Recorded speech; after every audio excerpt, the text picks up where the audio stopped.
First Samuel chapter 1. There was a certain man from the Ramattai, Zaphat, from the hill country of the Ephraim, whose name was Ilkai, son of the Jeroham, the son of the Elio, the son of the Toa, the son of the Zophah, an Ephraimite. He had two wives. One was Hannah, and the other was Peninnah. And Peninnah had children, but Hannah had none. Years after years, this man went up from his town to worship and sacrifice to the Lord Almighty in Shiloh, uh, where Hophni and Phinehas, the two sons of Eli, were priests of the Lord. Whenever the day came, for Elkanah to sacrifice, he would give a portion of the meat to his wife Peninnah and to all her sons and daughters, but to Hannah he gave double portion because he loved her, and the Lord had closed her womb. And because the Lord had closed her womb, her rival kept provoking her in order to irritate her. This went on years after years. Whenever Hannah went up to the house of the Lord, her rival provoked her till she wept and would not eat. Elkanah, her husband, would say to her, Hannah, why are you weeping? Why don't you eat? Why are you downcasted? Don't I mean more to you than the 10 sons? Once when they had finished eating and drinking in Shiloh, Hannah stood up. Now in Eli, the priest, was sitting in the chair by the doorpost of the Lord's temple. In bitterness of the soul, Hannah wept much and prayed to the Lord and make a vow saying, O Lord Almighty, if you will not, if you will look, if you will only look upon your servant's misery and remember me and not forget your servant, but give her a son, then I will give him to the Lord for all the days of his life, and no razor will ever be used on his head. As she kept on praying to the Lord, Eli observed her mouth. Hannah was praying in her heart, and her lips were moving, but her voice was not heard. Eli thought she was drunk and said to her, How long will you weep on getting drunk? Get rid of your wine. Not so, my lord, Hannah replied. I'm a woman who is deeply troubled. I have not been drinking wine or beer. I was pouring out my soul to the Lord. Do not take your servant for a wicked woman. I have been praying here out of my great anguish and grief. Eli answered, Go in peace, and may the God of Israel grant you what you have asked of him. She said, May your servant find favor in your eyes. Then she went her way and ate something, and her face was no longer downcasted. Early the next morning, they rose and worshipped before the Lord, and then went back to their homes at Ramah. Ilkah lay with Hannah, his wife, and the Lord remembered her. So in the course of the time, Hannah conceived and gave birth to a son. She named him Samuel, saying, Because I asked the Lord for him. When the man Elkanah went up with all the family to offer the annual sacrifice to the Lord and to fulfill his vow, Hannah did not go. She said to her husband, After the boy is weaned, I will take him and present him before the Lord, and he will live there always. Do what seems best to you. Elkanah, her husband, told her, stay here until you have weaned him. Only may the Lord make good this word. So the woman stayed at home and nursed her son until she had weaned him. After he was weaned, she took the boy with her, young as he was, along with the 3 years old bull, an ephah of the flour and skin of wine, and brought him to the house of the Lord at Shiloh. When they had slaughtered the bull, they brought the boy to Eli, and she said to him, as surely as you live, my Lord, I am the woman who stood here beside you praying to the Lord. I prayed for this child, and the Lord has granted me what I asked of him. So now I give him to the Lord. For his whole life he will be given over to the Lord. And he worshiped the Lord there. Chapter 2. And Hannah prayed and said, my heart rejoices in the Lord. My horn is exalted in the Lord. I smile at my enemies because I rejoice in your salvation. No one is holy like the Lord, for there is none beside you, nor is there any rock like our God. Talk no more so very proudly. Let no arrogance come from your mouth. For the Lord is the God of knowledge, and by him actions are weighed. The bows of the mighty men are broken, and those who stumbled are girded with strength. Those who are full have hired themselves out for bread, and the hungry have ceased to hunger. Even the barren has borne 7, and she who has many children has become feeble. The Lord kills and makes alive.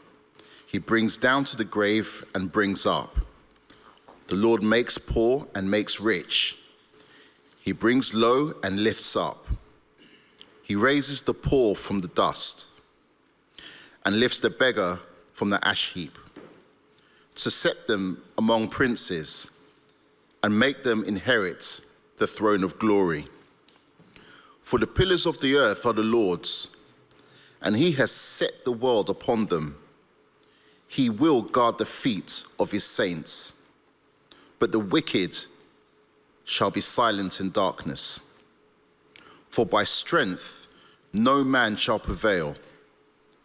The adversaries of the Lord shall be broken in pieces. From heaven he will thunder against them. The Lord will judge the ends of the earth. He will give strength to his king and exalt the horn of his anointed. Then Elkanah went to his house at Ramah, but the child ministered to the Lord before Eli the priest. Now the sons of Eli were corrupt. They did not know the Lord. And the priest's custom with the people was that when any man offered a sacrifice, the priest's servant would come with a 3-pronged flesh hook in his hand while the meat was boiling. Then he would thrust it into the pan or kettle or cauldron or pot, and the priest would take for himself all that the flesh hook brought up. So they did in Shiloh to all the Israelites who came there. Also, before they burnt the fat, the priest's servant would come and say to the man who sacrificed, "Give meat for roasting to the priests, for he will not take boiled meat from you, but raw." And if the man said to him, "They should really burn the fat first, then you may take as much as your heart desires," he would then answer him, "No, but you must give it now. And if not, I will take it by force.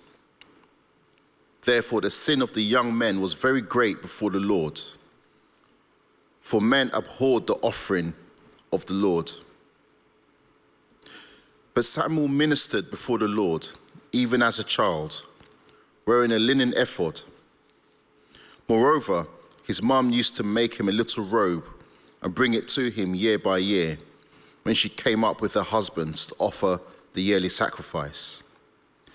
And Eli would bless Elkanah and his wife and say, "The Lord give you descendants from this woman for the loan that was given to the Lord." Then they would go to their own home. And the Lord visited Hannah so that she conceived and bore 3 sons and 2 daughters. Meanwhile, the child Samuel grew before the Lord. Now Eli was very old, and he heard everything his sons did to all Israel, and how they lay with the women who assembled at the door of the tabernacle of meeting. So he said to them, "Why do you do such things? For I hear of your evil dealings from all the people. No, my sons, for it's not a good report that I hear. You make the Lord's people transgress. If one man sins against another, God will judge him. But if a man sins against the Lord, who will intercede for him?" Nevertheless, they did not heed the voice of their father, because the Lord desired to kill them. And the child Samuel grew in stature and in favor both with the Lord and men. Then a man of God came to Eli and said to him, Thus says the Lord, did I not clearly reveal myself to the house of your father when they were in Egypt in Pharaoh's house? Did I not choose him out of all the tribes of Israel to be my priest, to offer upon my altar, to burn incense, and to wear an ephod before me? And did I not give to the house of your father all the offerings of the children of Israel made by fire? Why do you kick at my sacrifice and my offering, which I have commanded in my dwelling place, and honor your sons more than me, to make yourselves fat with the best of all the offerings of Israel, my people? Therefore, the Lord God of Israel says, I said indeed that your house and the house of your father would walk before me forever. But now the Lord says, far be it from me, for those who honor me, I will honor, and those who despise me shall be lightly esteemed. Behold, the days are coming that I will cut off your arm and the arm of your father's house, so that there will not be an old man in your house, and you will see an enemy in my dwelling place despite all the good which God does for Israel. And there shall not be an old man in your house forever. But any of your men whom I do not cut off from my altar shall consume your eyes and grieve your heart. And all the descendants of your house shall die in the flower of their age. Now this shall be a sign to you that will come upon your 2 sons, on Hophni and Phinehas. In one day they shall die, both of them. Then I will raise for myself a faithful priest who shall do according to what is in my heart and my mind. I will build him a sure house, and he shall walk before my anointed forever. And it shall come to pass that everyone who is left in your house will come and bow down to him for a piece of silver and a morsel of bread, and say, please put me in one of the priestly positions that I may eat a piece of bread.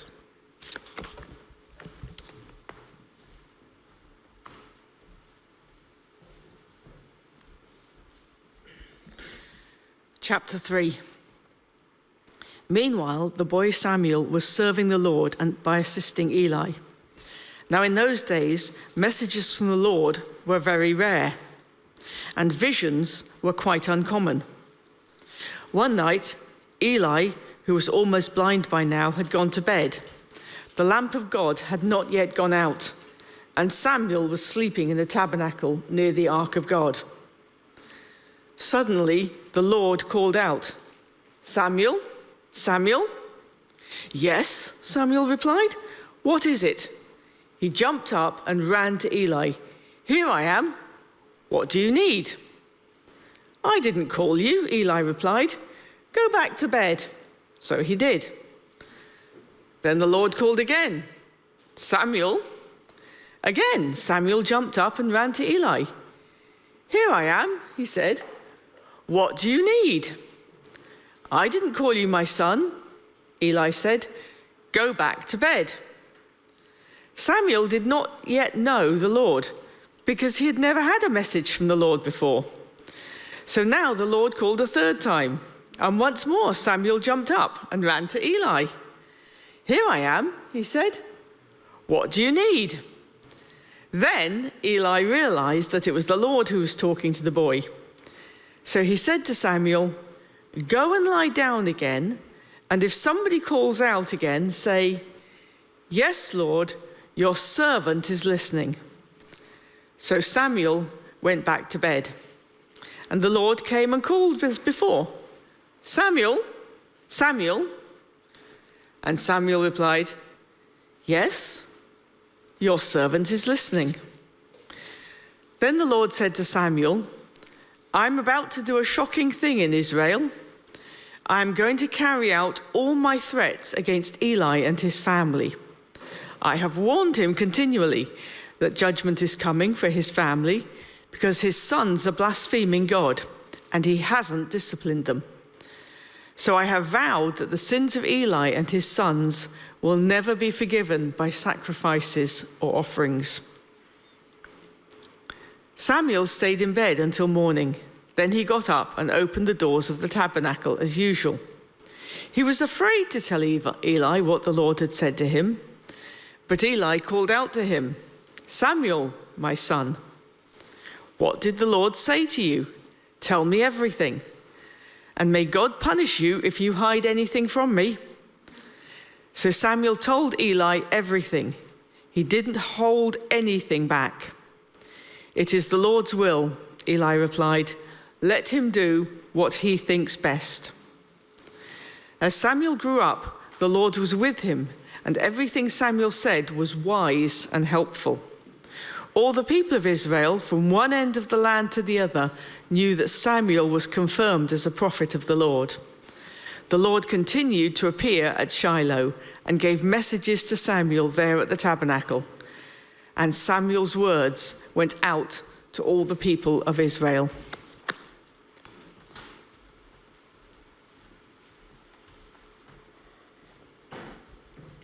Chapter 4, em português.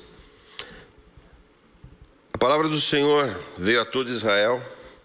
Israel saiu à batalha contra os filisteus e acampou em Ebenezer. E os filisteus acamparam em Afeca. Os filisteus se dispuseram em ordem de batalha para enfrentar Israel, e quando a guerra começou, Israel foi derrotado pelos filisteus, que mataram no campo aberto cerca de 4.000 homens. Quando o povo voltou ao arraial, os anciãos de Israel disseram: "Por que o Senhor nos derrotou hoje diante dos filisteus? Vamos trazer de Siló a arca da aliança do Senhor para que esteja no meio de nós e nos livre das mãos dos nossos inimigos." Então o povo mandou trazer de Siló a arca do Senhor dos exércitos, entronizado entre os querubins. E os dois filhos de Eli, Hófni e Finéias, estavam ali com a arca da aliança de Deus. Quando a arca da aliança do Senhor chegou ao arraial, os israelitas gritaram tão alto que o chão tremeu. Os filisteus ouviram a voz de júbilo e disseram: "Que voz de grande alegria é essa no arraial dos hebreus?" Então souberam que a arca do Senhor havia chegado ao arraial. E os filisteus ficaram com medo e disseram: "Os deuses vieram ao arraial." E diziam mais: "Ai de nós, porque nunca antes aconteceu uma coisa dessa. Ai de nós, quem nos livrará da mão desses deuses poderosos? São os deuses que atacaram os egípcios com todo tipo de pragas no deserto. Sejam fortes, filisteus. Comportem-se como homens, para que não venham a ser escravos dos hebreus, como eles já foram escravos de vocês. Comportem-se como homens e lutem. Então os filisteus lutaram, e Israel foi derrotado. E cada um fugiu para a sua tenda. Foi uma grande derrota, pois foram mortos de Israel 30.000 homens. A arca de Deus foi tomada, e os 2 filhos de Eli, Hofni e Finéias, foram mortos. Então um homem de Benjamim, saído das fileiras, correu e no mesmo dia chegou a Siló. Ele havia rasgado as suas roupas, espalhado terra sobre a cabeça. Quando chegou, Eli estava sentado numa cadeira perto da estrada, olhando como quem espera, porque o seu coração estava tremendo pela arca de Deus. Depois que o homem entrou na cidade e deu a notícia, toda a cidade começou a gritar. Eli, ouvindo os gritos, perguntou: que alvoroço é esse? Então o homem correu e deu as notícias a Eli. Ora, Eli estava com 98 anos. Os seus olhos já não se moviam e ele não podia ver. O homem disse a Eli: eu venho da frente de batalha, eu fugi de lá hoje mesmo. E Eli perguntou: o que aconteceu, meu filho? Então o mensageiro respondeu: Israel fugiu dos filisteus, houve grande matança entre o povo. Além disso, os seus 2 filhos, Hofni e Finéias, foram mortos e a arca de Deus foi tomada. Quando ele fez menção da arca de Deus, Eli caiu da cadeira para trás, junto ao portão da cidade, quebrou o pescoço e morreu. Ele era um homem velho e pesado e havia julgado Israel durante 40 anos. A nora de Eli, a mulher de Finéias, estava grávida e próxima do parto. Quando ela ouviu essas notícias de que a arca de Deus havia sido tomada e de que seu sogro e seu marido tinham morrido, encurvou-se e deu à luz, porque as dores lhe sobrevieram. Quando ela estava morrendo, as mulheres que a ajudaram disseram: não tema, porque você teve um filho. Ela, porém, não respondeu, nem fez caso disso, mas deu ao menino o nome de Icabô, dizendo: foi-se a glória de Israel. Ela disse isso porque a arca de Deus havia sido tomada e por causa do seu sogro e de seu marido. E falou mais: foi-se a glória de Israel, pois a arca de Deus foi tomada.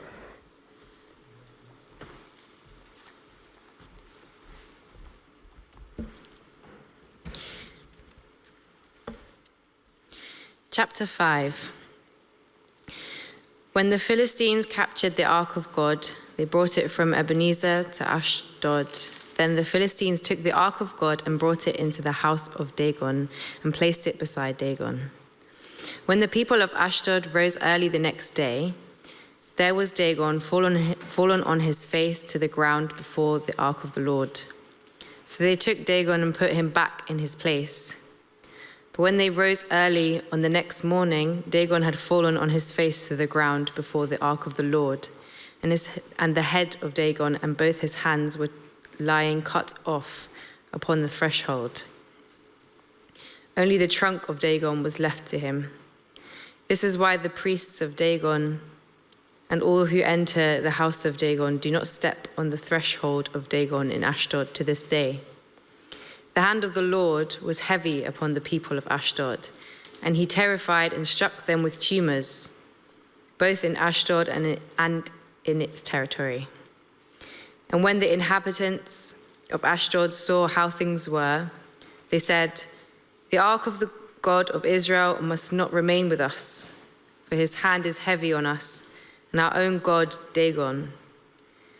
So they sent and gathered together all the lords of the Philistines and said, what shall we do with the ark of the God of Israel? The inhabitants of Gath replied, let the ark of God be moved onto us. So they moved the ark of the God of Israel to Gath. But after they had brought it to Gath, the hand of the Lord was against the city, causing a very great panic. He struck the inhabitants of the city, both young and old, so that tumors broke out on them. So they sent the ark of the God of Israel to Ekron. But when the ark of God came to Ekron, the people of Ekron cried out, Why have they brought across to us the ark of the God of Israel to kill us and our people? They sent, therefore, and gathered together all the lords of the Philistines and said, "Send away the ark of the God of Israel, and let it return to its own place, that it may not kill us and our people." For there was a deathly panic throughout the whole city. The hand of God was very heavy there. Those who did not die were stricken with tumors, and the cry of the city went up to heaven.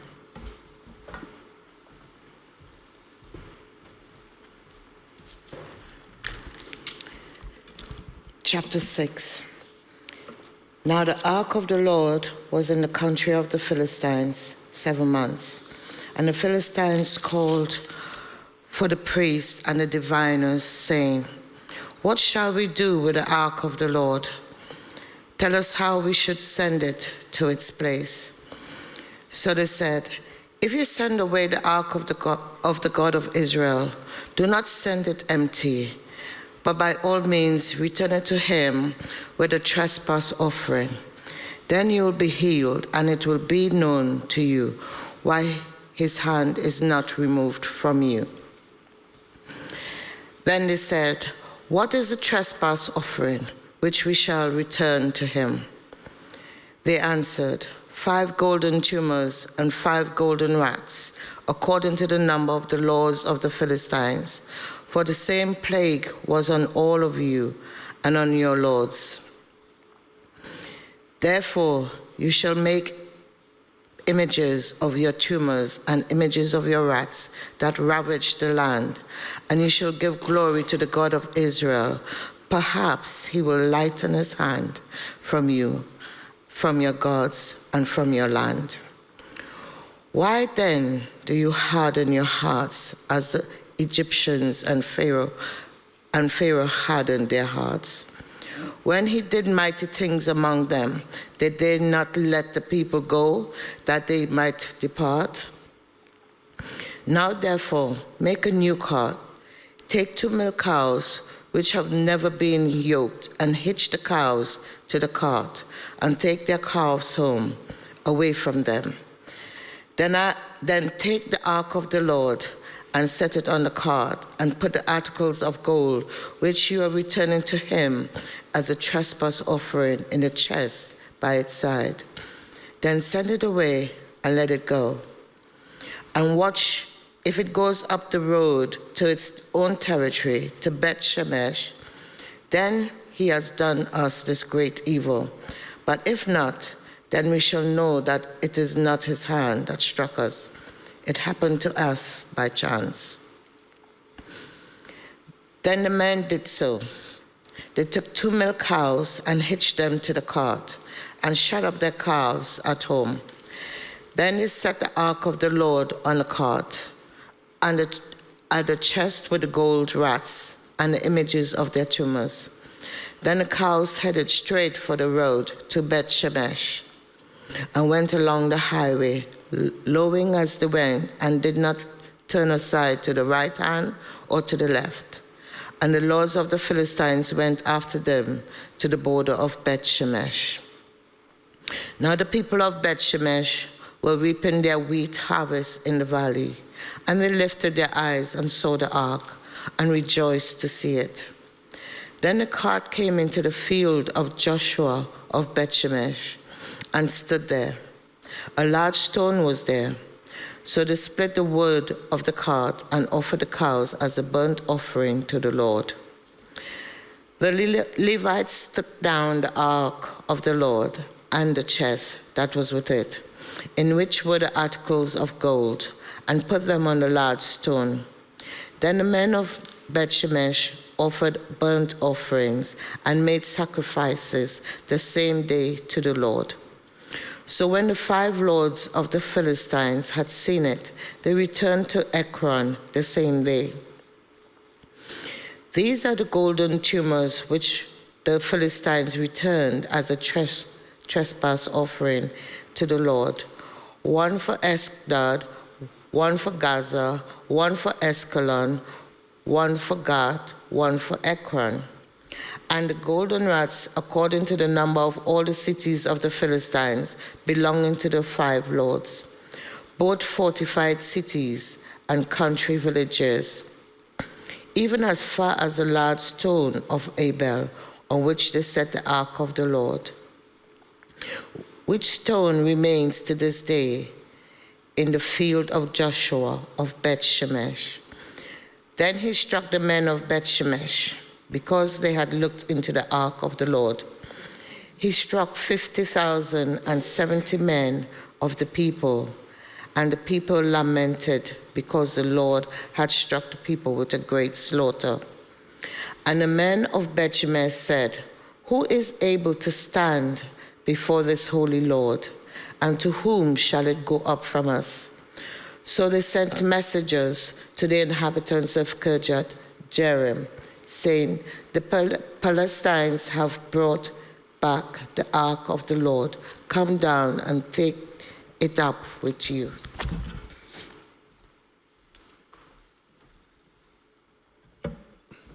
Chapter 7. And the men of Kiriath Jearim came and took up the ark of the Lord and brought it to the house of Abinadab on the hill. And they consecrated his son Eleazar to have charge of the ark of the Lord. From the day that the ark was lodged at Kiriath Jearim, a long time passed, some 20 years, and all of the houses of Israel lamented after the Lord. And Samuel said to all the house of Israel, "If you are returning to the Lord with all your heart, then put away the foreign gods and the Ashtaroth from among you, and direct your heart to the Lord and serve him only, and he will deliver you out of the hand of the Philistines." So the people of Israel put away the Baals and the Ashtaroth, and they served the Lord only. Then Samuel said, "Gather all Israel at Mizpah, and I will pray to the Lord for you." So they gathered at Mizpah and drew water and poured it out before the Lord, and fasted on that day, and said there, "We have sinned against the Lord." And Samuel judged the people of Israel at Mizpah. Now when the Philistines had heard that the people of Israel had gathered at Mizpah, the lords of the Philistines went up against Israel. And when the people of Israel heard of it, they were afraid of the Philistines. And the people of Israel said to Samuel, "Do not cease to cry out to the Lord our God for us, that he may save us from the hand of the Philistines." So Samuel took a nursing lamb and offered it as a whole burnt offering to the Lord. And Samuel cried out to the Lord for Israel, and the Lord answered him. As Samuel was offering up the burnt offering, the Philistines drew near to attack Israel. But the Lord thundered with a mighty sound that day against the Philistines and threw them into confusion. And they were defeated before Israel. And the men of Israel went out at Mizpah and pursued the Philistines and struck them as far as below Beth-kar. Then Samuel took a stone and set it up between Mizpah and Shen and called its name Ebenezer. For he said, "Till now the Lord has helped us." So the Philistines were subdued and did not again enter the territory of Israel. And the hand of the Lord was against the Philistines all the days of Samuel. The cities that the Philistines had taken from Israel were restored to Israel, from Ekron to Gath, and Israel delivered their territory from the hands of the Philistine. There was peace also between Israel and the Amorites. Samuel judged Israel all the days of his life, and he went on a circuit year by year to Bethel, Gilgal, and Mizpah. And he judged Israel in all these places. Then he would return to Ramah, for his home was there, and there also he judged Israel. And he built there an altar to the Lord.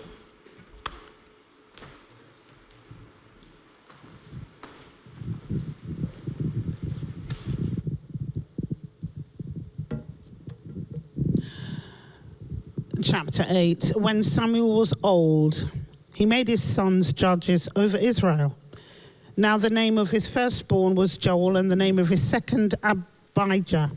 They were judges in Beersheba. His sons did not walk in his ways, but turned aside after gain, took bribes, and perverted justice.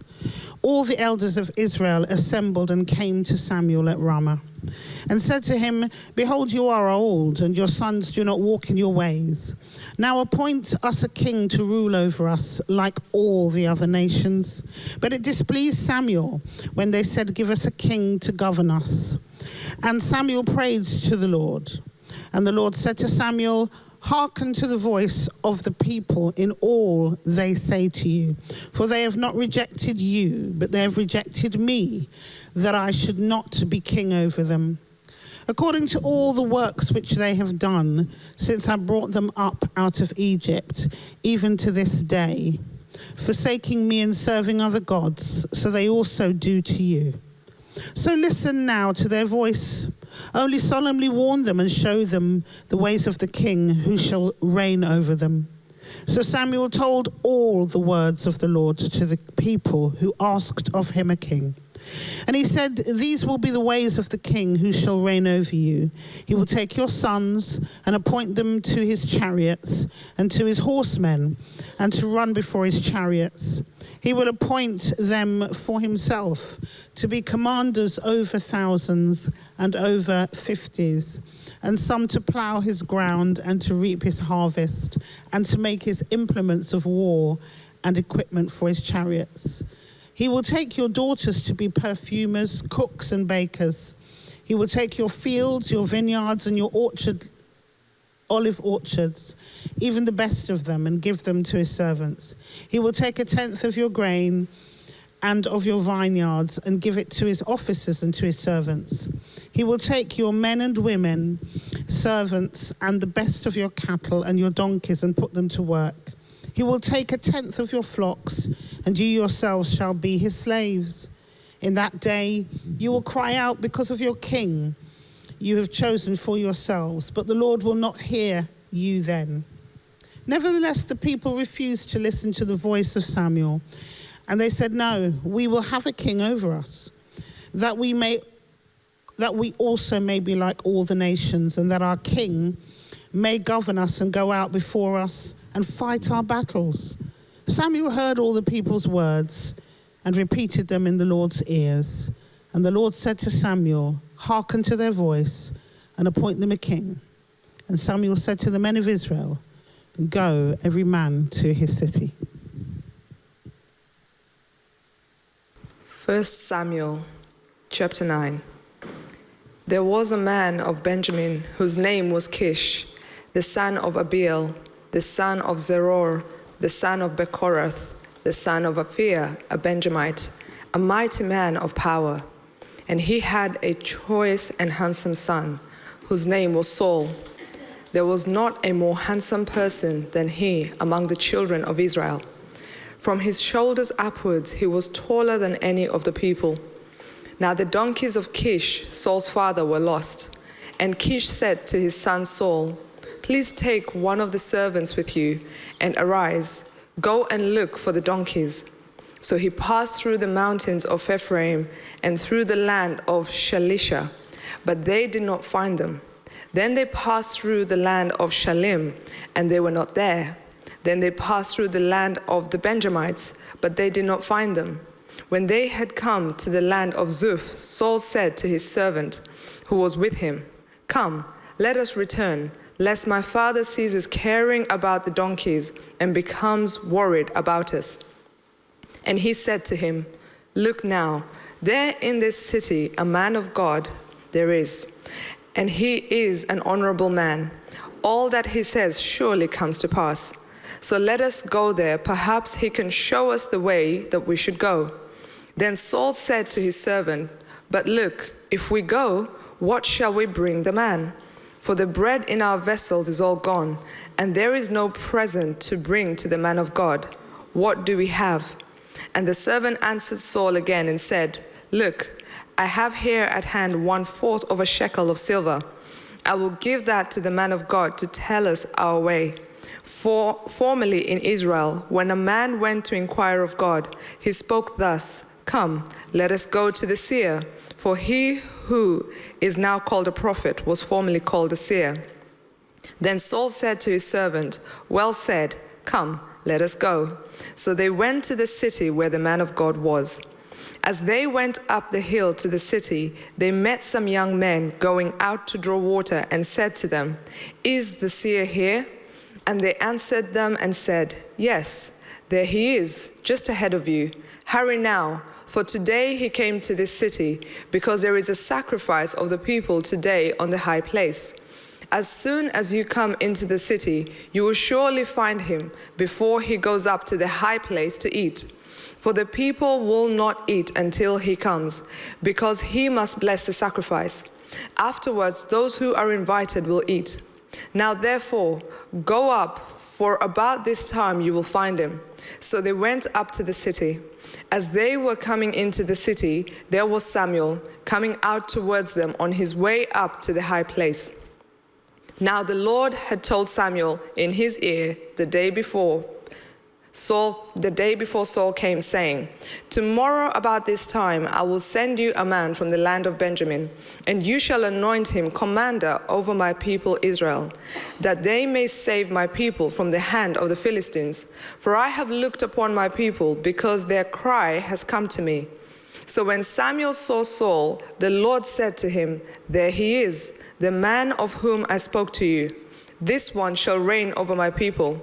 Then Saul drew near to Samuel in the gate and said, "Please tell me, where is the seer's house?" Samuel answered Saul and said, "I am the seer. Go up before me to the high place, for you shall eat with me today, and tomorrow I will let you go and will tell you all that is in your heart. But as for your donkeys that were lost 3 days ago, do not be anxious about them, for they have been found. And on whom is all the desire of Israel? Is it not on you and on all your father's house?" And Saul answered and said, "Am I not a Benjamite, of the smallest tribes of the Israelites, and my family the least of all the families of the tribe of Benjamin? Why then do you speak like this to me?" Now Samuel took Saul and his servant and brought them into the hall, and had them sit in the place of honor among those who were invited. There were about 30 persons. And Samuel said to the cook, "Bring the portion which I gave you, of which I said to you, set it apart." So the cook took up the thigh with its upper part and set it before Saul. And Samuel said, "Here it is. What was kept back? It was set apart for you. Eat, for until this time it has been kept for you, since I said I invited the people." So Saul ate with Samuel that day. When they had come down from the high place into the city, Samuel spoke with Saul on the top of the house. They arose early, and it was about the dawning of the day that Samuel called to Saul on the top of the house, saying, "Get up, that I may send you on your way." And Saul arose, and both of them went outside, he and Samuel. As they were going down to the outskirts of the city, Samuel said to Saul, "Tell the servant to go on ahead of us." And he went on, "But you stand here a while, that I may announce to you the word of God."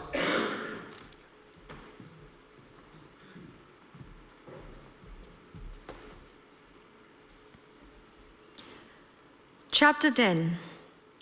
Samuel took a vial of oil and poured it on his head and kissed him. He said, "The Lord has anointed you ruler over his people Israel.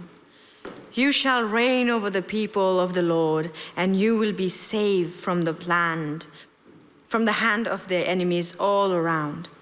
Now this shall be the sign to you that the Lord has anointed you ruler over his heritage. When you depart from me today, you will meet 2 men by Rachel's tomb in the territory of Benjamin at Zelzah. They will say to you, 'The donkeys that you went to seek are found, and now your father has stopped worrying about them and is worrying about you, saying, "What shall I do about my son?" Then you shall go on from there further and come to the oak of Tabor. 3 men going up to God at Bethel will meet you there. One carrying 3 kids, another carrying 3 loaves of bread, and another carrying a skin of wine. They will greet you and give you 2 loaves of bread, which you shall accept from them. After that, you shall come to Gibeath Elohim, at the place where the Philistine garrison is. There, as you come to the town, you will meet a band of prophets coming down from the shrine with harp, tambourine, flute, and lyre playing in front of them. They will be in a prophetic frenzy. Then the Spirit of the Lord will possess you, and you will be in a prophetic frenzy along with them and be turned into a different person. Now, when these signs meet you, do whatever you see fit to do, for God is with you. And you shall go down to Gilgal ahead of me. Then I will come down to you to present burnt offerings and offer sacrifices of well-being. 7 days you shall wait until I come to you and show you what you shall do." As he turned away to leave Samuel, God gave him another heart, and all these signs were fulfilled that day. When they were going from there to Gibeah, a band of prophets met him, and the Spirit of God possessed him, and he fell into a prophetic frenzy along with them. When all who knew him before saw how he prophesied with the prophets, the people said to one another, "What has come over the son of Kish? Is Saul also among the prophets?" A man of the place answered, "And who is their father?" Therefore it became a proverb, "Is Saul also among the prophets?" When his prophetic frenzy had ended, he went home. Saul's uncle said to him and to the boy, "Where did you go?" And he replied, "To seek the donkeys. And when we saw they were not to be found, we went to Samuel." Saul's uncle said, "Tell me what Samuel said to you." Saul said to his uncle, "He told us that the donkeys had been found. But about the matter of the kingship of Samuel had spoken, he did not tell him anything." Samuel summoned the people to the Lord at Mizpah and said to them, "Thus says the Lord, the God of Israel, I brought up Israel out of Egypt, and I rescued you from the hand of the Egyptians and from the hand of all the kingdoms that were oppressing you. But today you have rejected your God, who saves you from all your calamities and your distresses, and you have said, 'No, but set a king over us.' Now, therefore, present yourselves before the Lord by your tribes and by your clans." Then Samuel brought all the tribes of Israel near, and the tribe of Benjamin was taken by lot. He brought the tribe of Benjamin near by his families, and the family of the Metrites was taken by lot. Finally, he brought the family of Metrites near man by man, and Saul the son of Kish was taken by lot. But when they sought him, he could not be found. So they inquired again of the Lord, "Did the man come here?" And the Lord said, "See, he has hidden himself among the baggage." And they ran and brought him from there. When he took his stand among the people, he was head and shoulders taller than any of them. Samuel said to all the people, "Do you see the one whom the Lord has chosen? There is no one like him among all the people." And all the people shouted, "Long live the king!" Samuel told the people the rights and duties of kingship, and he wrote them in a book and laid it up before the Lord. Then Samuel sent all the people back to their homes. Saul also went to his home at Gibeah, and with him went warriors whose hearts God had touched. But some worthless fellows said, "How can this man save us?" They despised him and brought him no present, but he held his peace. Now Nahash, king of Ammonites, had been grievously oppressing the Gadites and the Reubenites. He would gouge out the right eye of each of them and would not grant Israel a deliverer. No one was left of the Israelites across the Jordan whose right eye Nahash, the king of Ammonites, had not gouged out. But there were 7,000 men who who had escaped from the Ammonites and had entered Jabesh Gilead. Chapter 11. Then Nahash the Ammonite went up and besieged Jabesh Gilead. And all the men of Jabesh said to Nahash, "Make a treaty with us, and we will serve you." But Nahash the Ammonite said to them, "On this condition I will make a treaty with you, that I gouge out all of your right eyes, and thus bring disgrace on all Israel." The elders of Jabesh said to him, "Give us 7 days' respite, that we may send messengers through all the territory of Israel. Then, if there is no one to save us, we will give ourselves up to you." When the messengers came to Gibeah of Saul, they reported the matter in the ears of the people, and all the people wept aloud. Now behold, Saul was coming from the field behind the oxen, and Saul said, "What is wrong with the people, that they are weeping?" So they told him the news of the men of Jabesh. And the Spirit of God rushed upon Saul when he heard these words, and his anger was greatly kindled.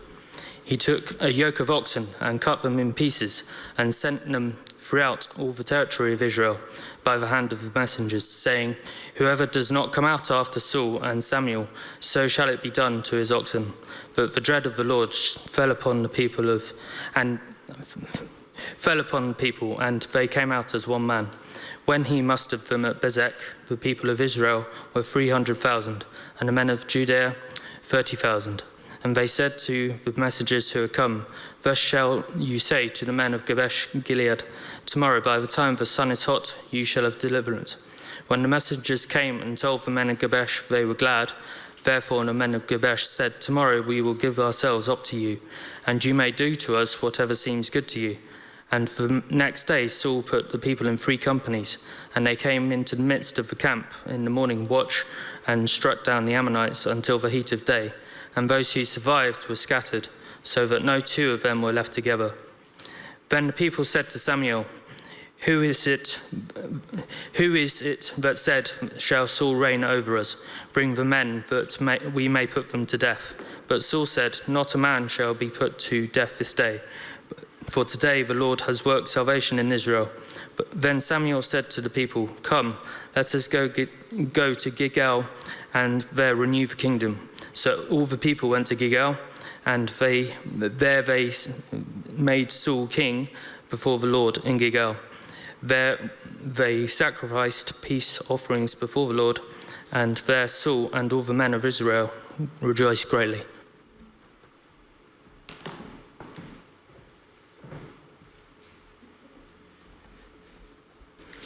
Chapter 12. Samuel said to all Israel, "I have listened to everything you said to me, and I have set a king over you. Now you have a king as your leader. As for me, I'm old and gray, and my sons are here with you. I have been your leader since my youth until this day. Here I stand. Testify against me in the presence of the Lord and his anointed. Whose ox have I taken? Whose donkey have I taken? Whom have I cheated? Whom have I oppressed? From whose hand have I accepted a bribe to make me shut my eyes? If I have done any of these things, I will make it right." "You have not cheated or oppressed us," they replied. "You have not taken anything from anyone's hand." Samuel said to them, "The Lord is witness against you, and also his anointed is witness this day, that you have not found anything in my hand." "He is witness," they replied.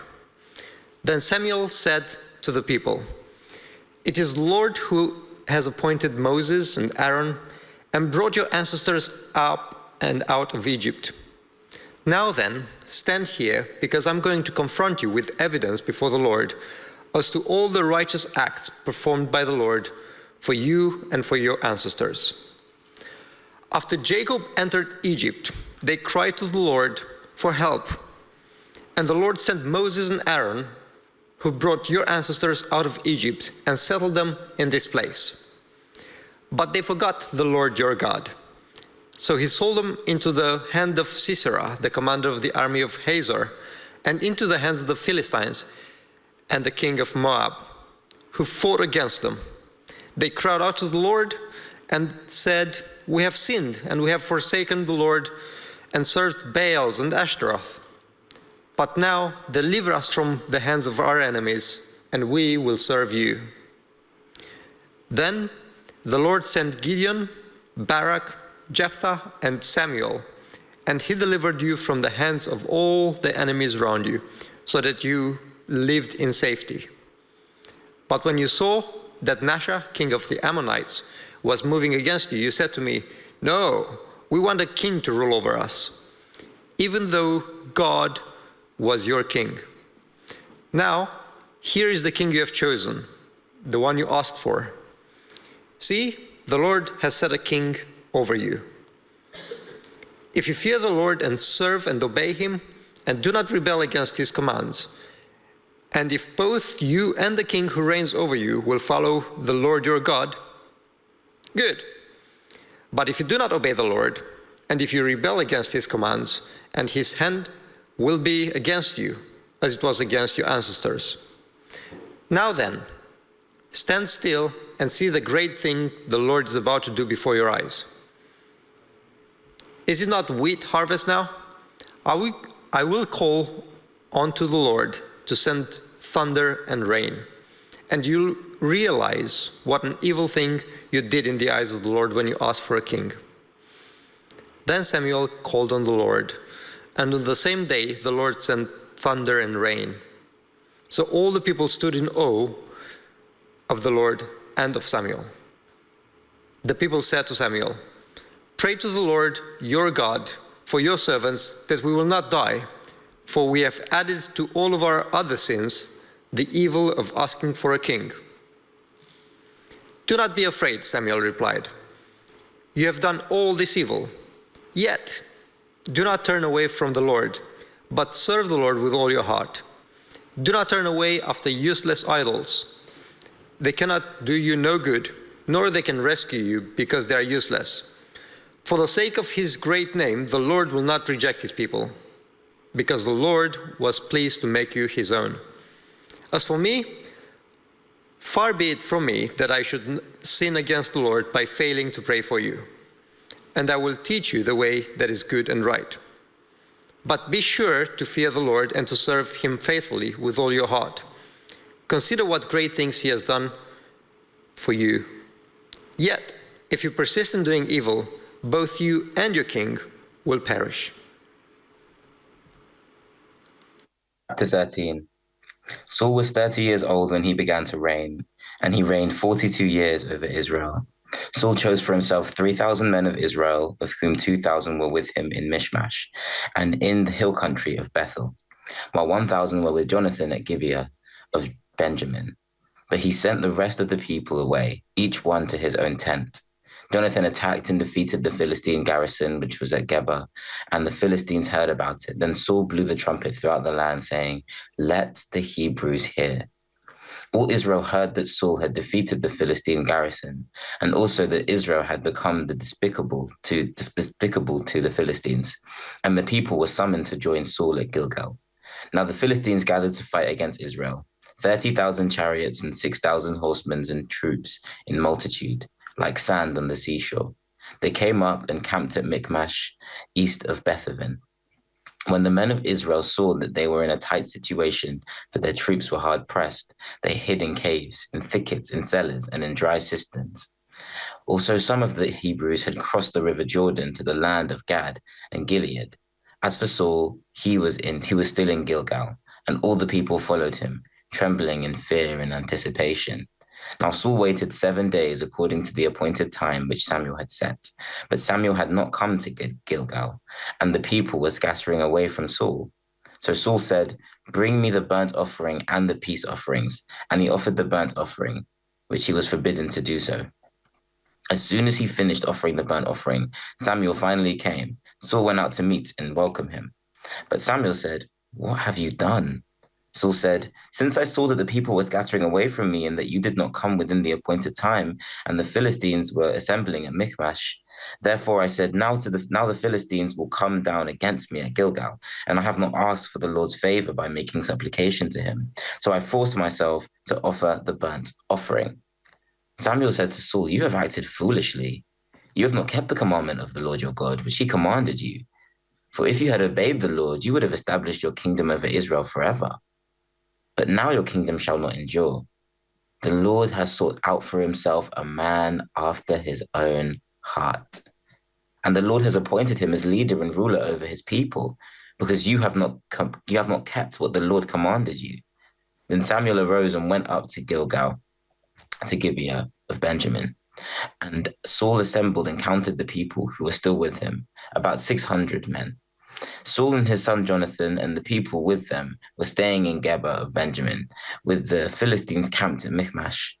And the raiding party came from the Philistine camp in 3 companies. One company turned toward Ophrah, to the land of Shual. Another company turned towards Beth-horon, and another towards the border overlooking the valley of Zeboim, toward the wilderness. Now no blacksmith could be found in all the land of Israel, for the Philistines said, "Otherwise the Hebrews will make swords or spears." So all the men of Israel went down to the Philistines, each to get his plowshare, pick, axe, or sickle sharpened. The fee for sharpening was a pim, for the plowshares, the picks, the pitchforks, and the axes, and to straighten the goads.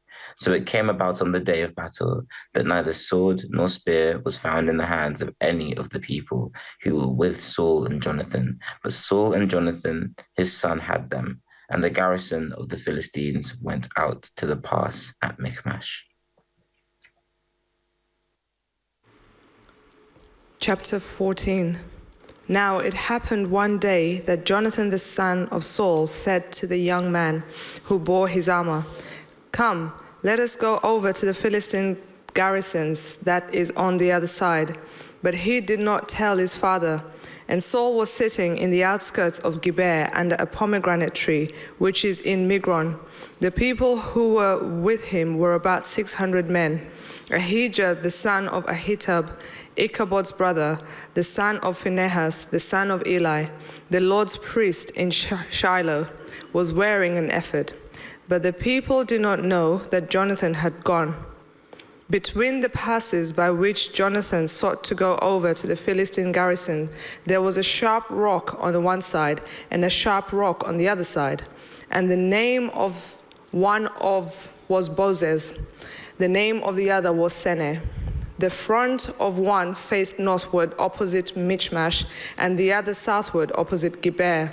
Then Jonathan said to the young man who bore his armor, "Come, let us go over to the garrison of this uncircumcised.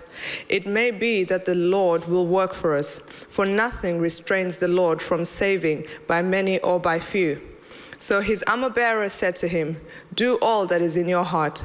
Go then, here I am with you according to your heart."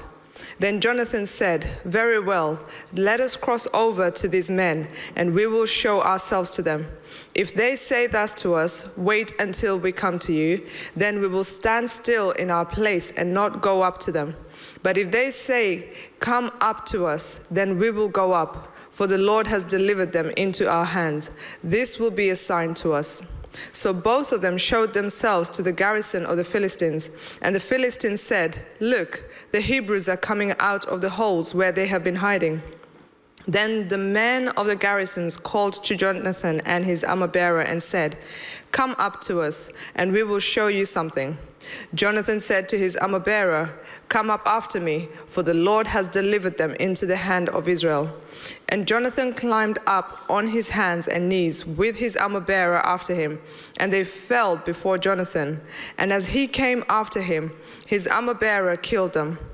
That first slaughter with Jonathan and his armor-bearer was about 20 men within about half an acre of land. And there was trembling in the camp, in the field, and among all the people.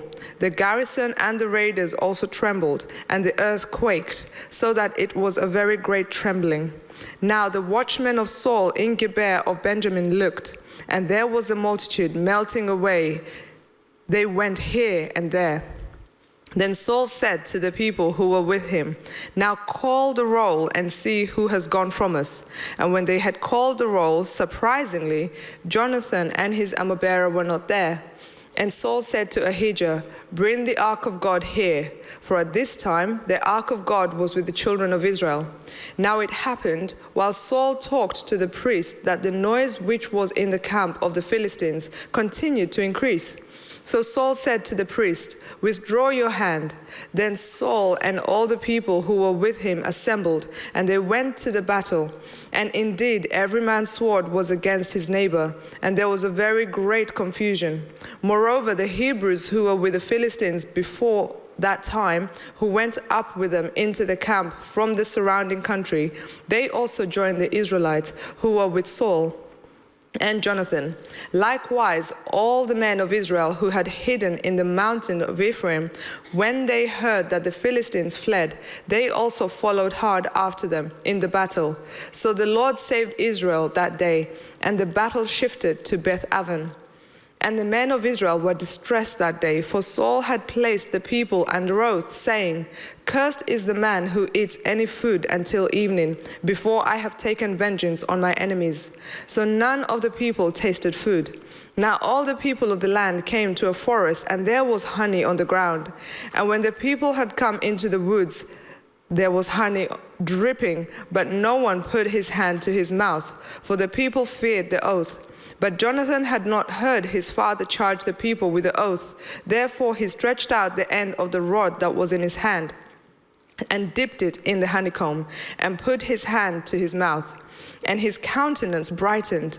Then one of the people said, "Your father strictly charged the people with an oath, saying, 'Cursed is the man who eats food this day.' And the people were faint. But Jonathan said, 'My father has troubled the land. Look now how my countenance has brightened, because I tasted a little of this honey. How much better if the people had eaten freely today of the spoil of their enemies, which they found. For now would there not have been such greater slaughter among the Philistines?' Now they had driven back the Philistines that day from Michmash to Aijalon. So the people were very faint. And the people rushed on the spoil and took sheep and oxen and calves and slaughtered them on the ground. And the people ate them with the blood.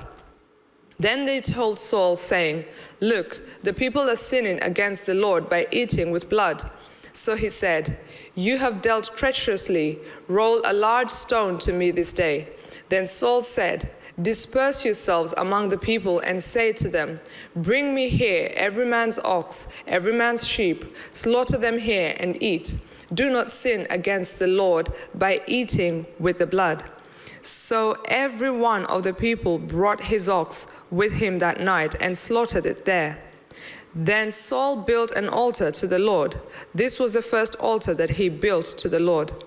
Now Saul said, 'Let us go down after the Philistines by night and plunder them until the morning light, and let us not leave a man of them.' And they said, 'Do whatever seems good to you.' Then the priest said, 'Let us draw near to God here.' So Saul asked counsel of God, 'Shall I go down after the Philistines? Will you deliver them into the hand of Israel?' But he did not answer him that day. And Saul said, 'Come over here, all you chiefs of the people, and know and see what this sin was today. For as the Lord lives who saves Israel, though it be in Jonathan my son, he shall surely die.' But no, not a man among all the people answered him. Then he said to all Israel, 'You will be on one side, and my son Jonathan and I will be on the other side.' And the people said to Saul, 'Do what seems good to you.' Therefore Saul said to the Lord God of Israel, 'Give a perfect lot.' So Saul and Jonathan were taken, but the people escaped. And Saul said, 'Cast lots between my son Jonathan and me.' So Jonathan was taken. Then Saul said to Jonathan, 'Tell me what you have done.' And Jonathan told him and said, 'I only tasted a little honey with the end of the rod that was in my hands, so now I must die.' Saul answered, God do so and more also, for you shall surely die, Jonathan. But the people said to Saul, shall Jonathan die, who has accomplished this great deliverance in Israel? Certainly not. As the Lord lives, not one hair of his head shall fall to the ground, for he has worked with God this day. So the people rescued Jonathan, and he did not die. Then Saul returned from pursuing the Philistines, and the Philistines went to their own place. So Saul established his sovereignty over Israel and fought against all his enemies on every side, against Moab, against the people of Ammon, against Edom, against the kings of Zobah, and against the Philistines. Wherever he turned, he harassed them, and he gathered an army and attacked the Amalekites and delivered Israel from the hands of those who plundered them.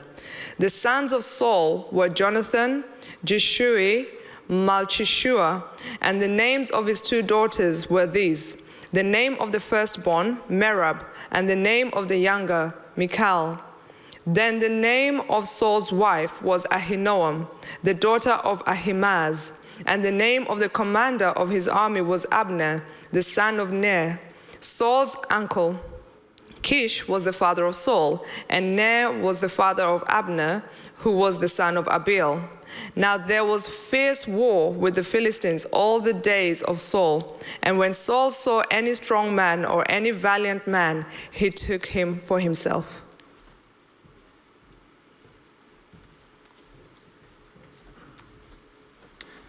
Chapter 15, em português.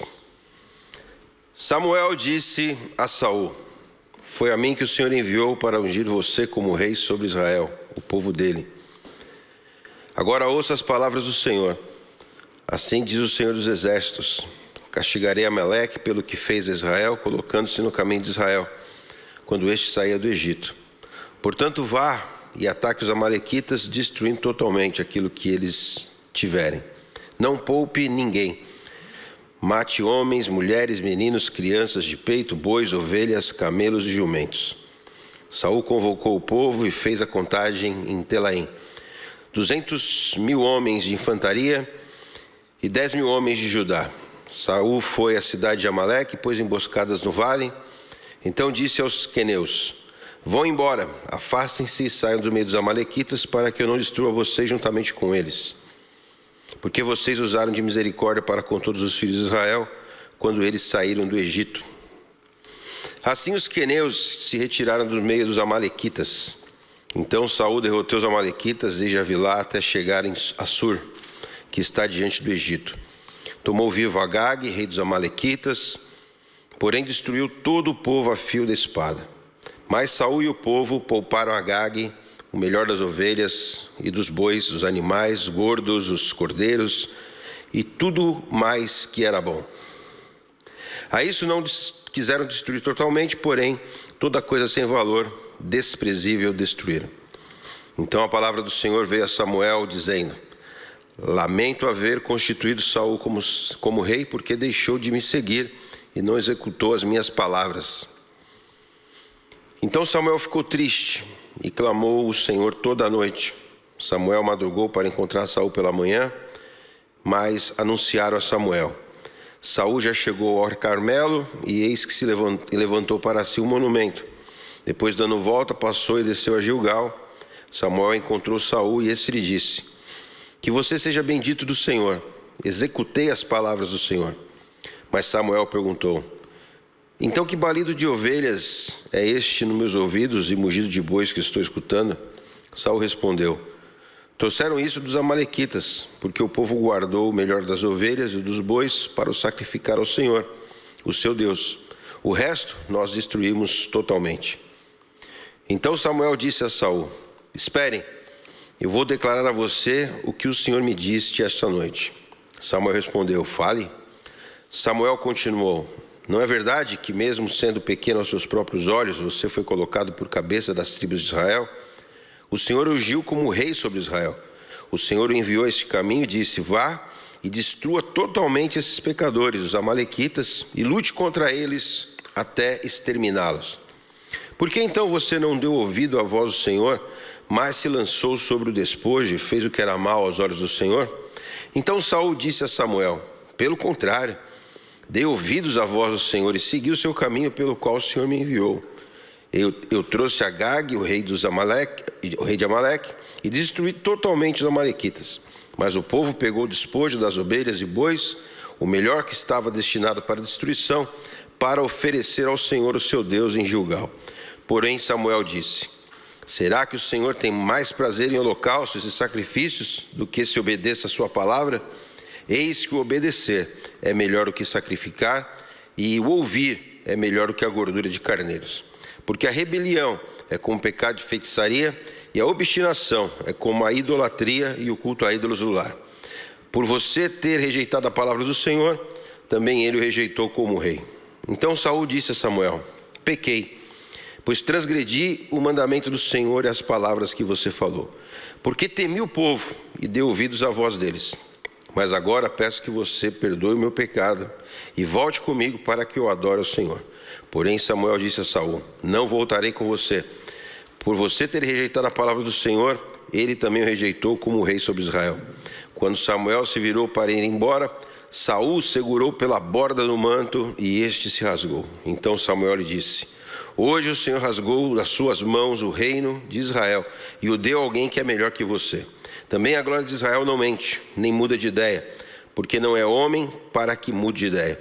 Então Saul disse: pequei, mas honre-me agora diante dos anciãos do meu povo e diante de Israel. Volte comigo para que eu adore o Senhor seu Deus. Então Samuel seguiu Saul e este o adorou o Senhor. Samuel disse: traga Agag, rei dos amalequitas.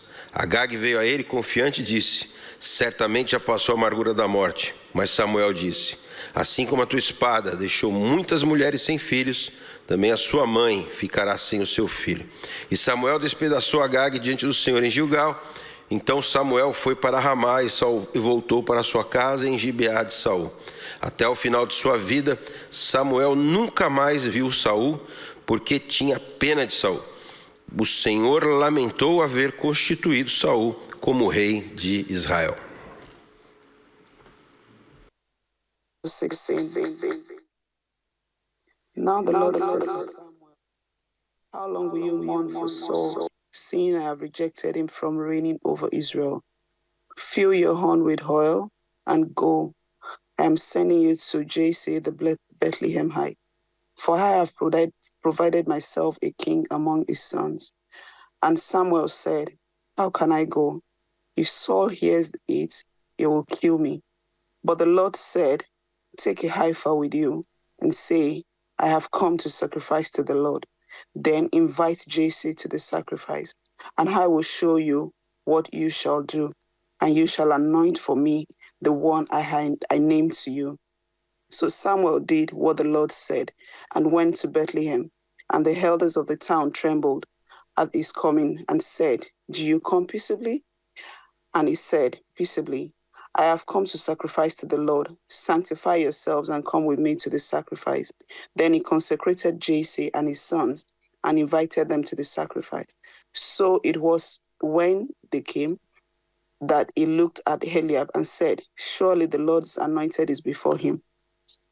But the Lord said to Samuel, do not look at his appearance or at his physical stature, because I have refused him. For the Lord does not see as man sees. For man looks at the outward appearance, but the Lord looks at the heart. So Jesse called Abinadab and made him pass before Samuel and said, neither has the Lord chosen this one. Then Jesse made Shammah pass by, and he said, neither has the Lord chosen this one. Thus Jesse made 7 of his sons pass before Samuel. And Samuel said to Jesse, the Lord has not chosen this. And Samuel said to Jesse, are all young men here? Then he said, there remains yet the youngest, and there is keeping the sheep. And Samuel said to Jesse, send and bring him for me. We will not sit down till he comes here. So he sent and brought him in. Now was a ruddy, with bright eyes and good looking. And the Lord said, arise, anoint him, for this is the one. Then Samuel took the horn of oil and anointed him in the midst of his brothers. And the Spirit of the Lord came upon David from the day forward. So Samuel arose and went to Ramah. But the Spirit of the Lord departed from Saul, and a distressing spirit from the Lord troubled him.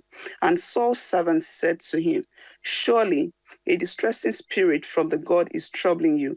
Let our master now command your servants who are before you to seek out a man who is a skillful player of the harp, and it shall be that he will play it with his hand. When the distressing spirit from God is upon you, and you shall be well. So Samuel said to his servants, provide me now a man who can play well, and bring him to me.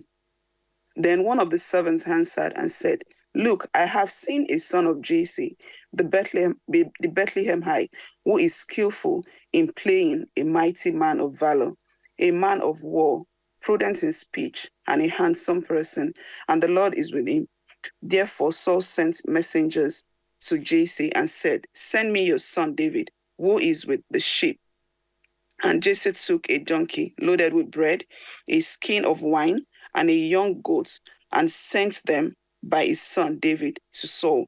So David came to Saul and stood before him, and he loved him greatly, and he became his armor-bearer. Then Saul sent to Jesse, saying, please let David stand before me, for he has found favor in my sight.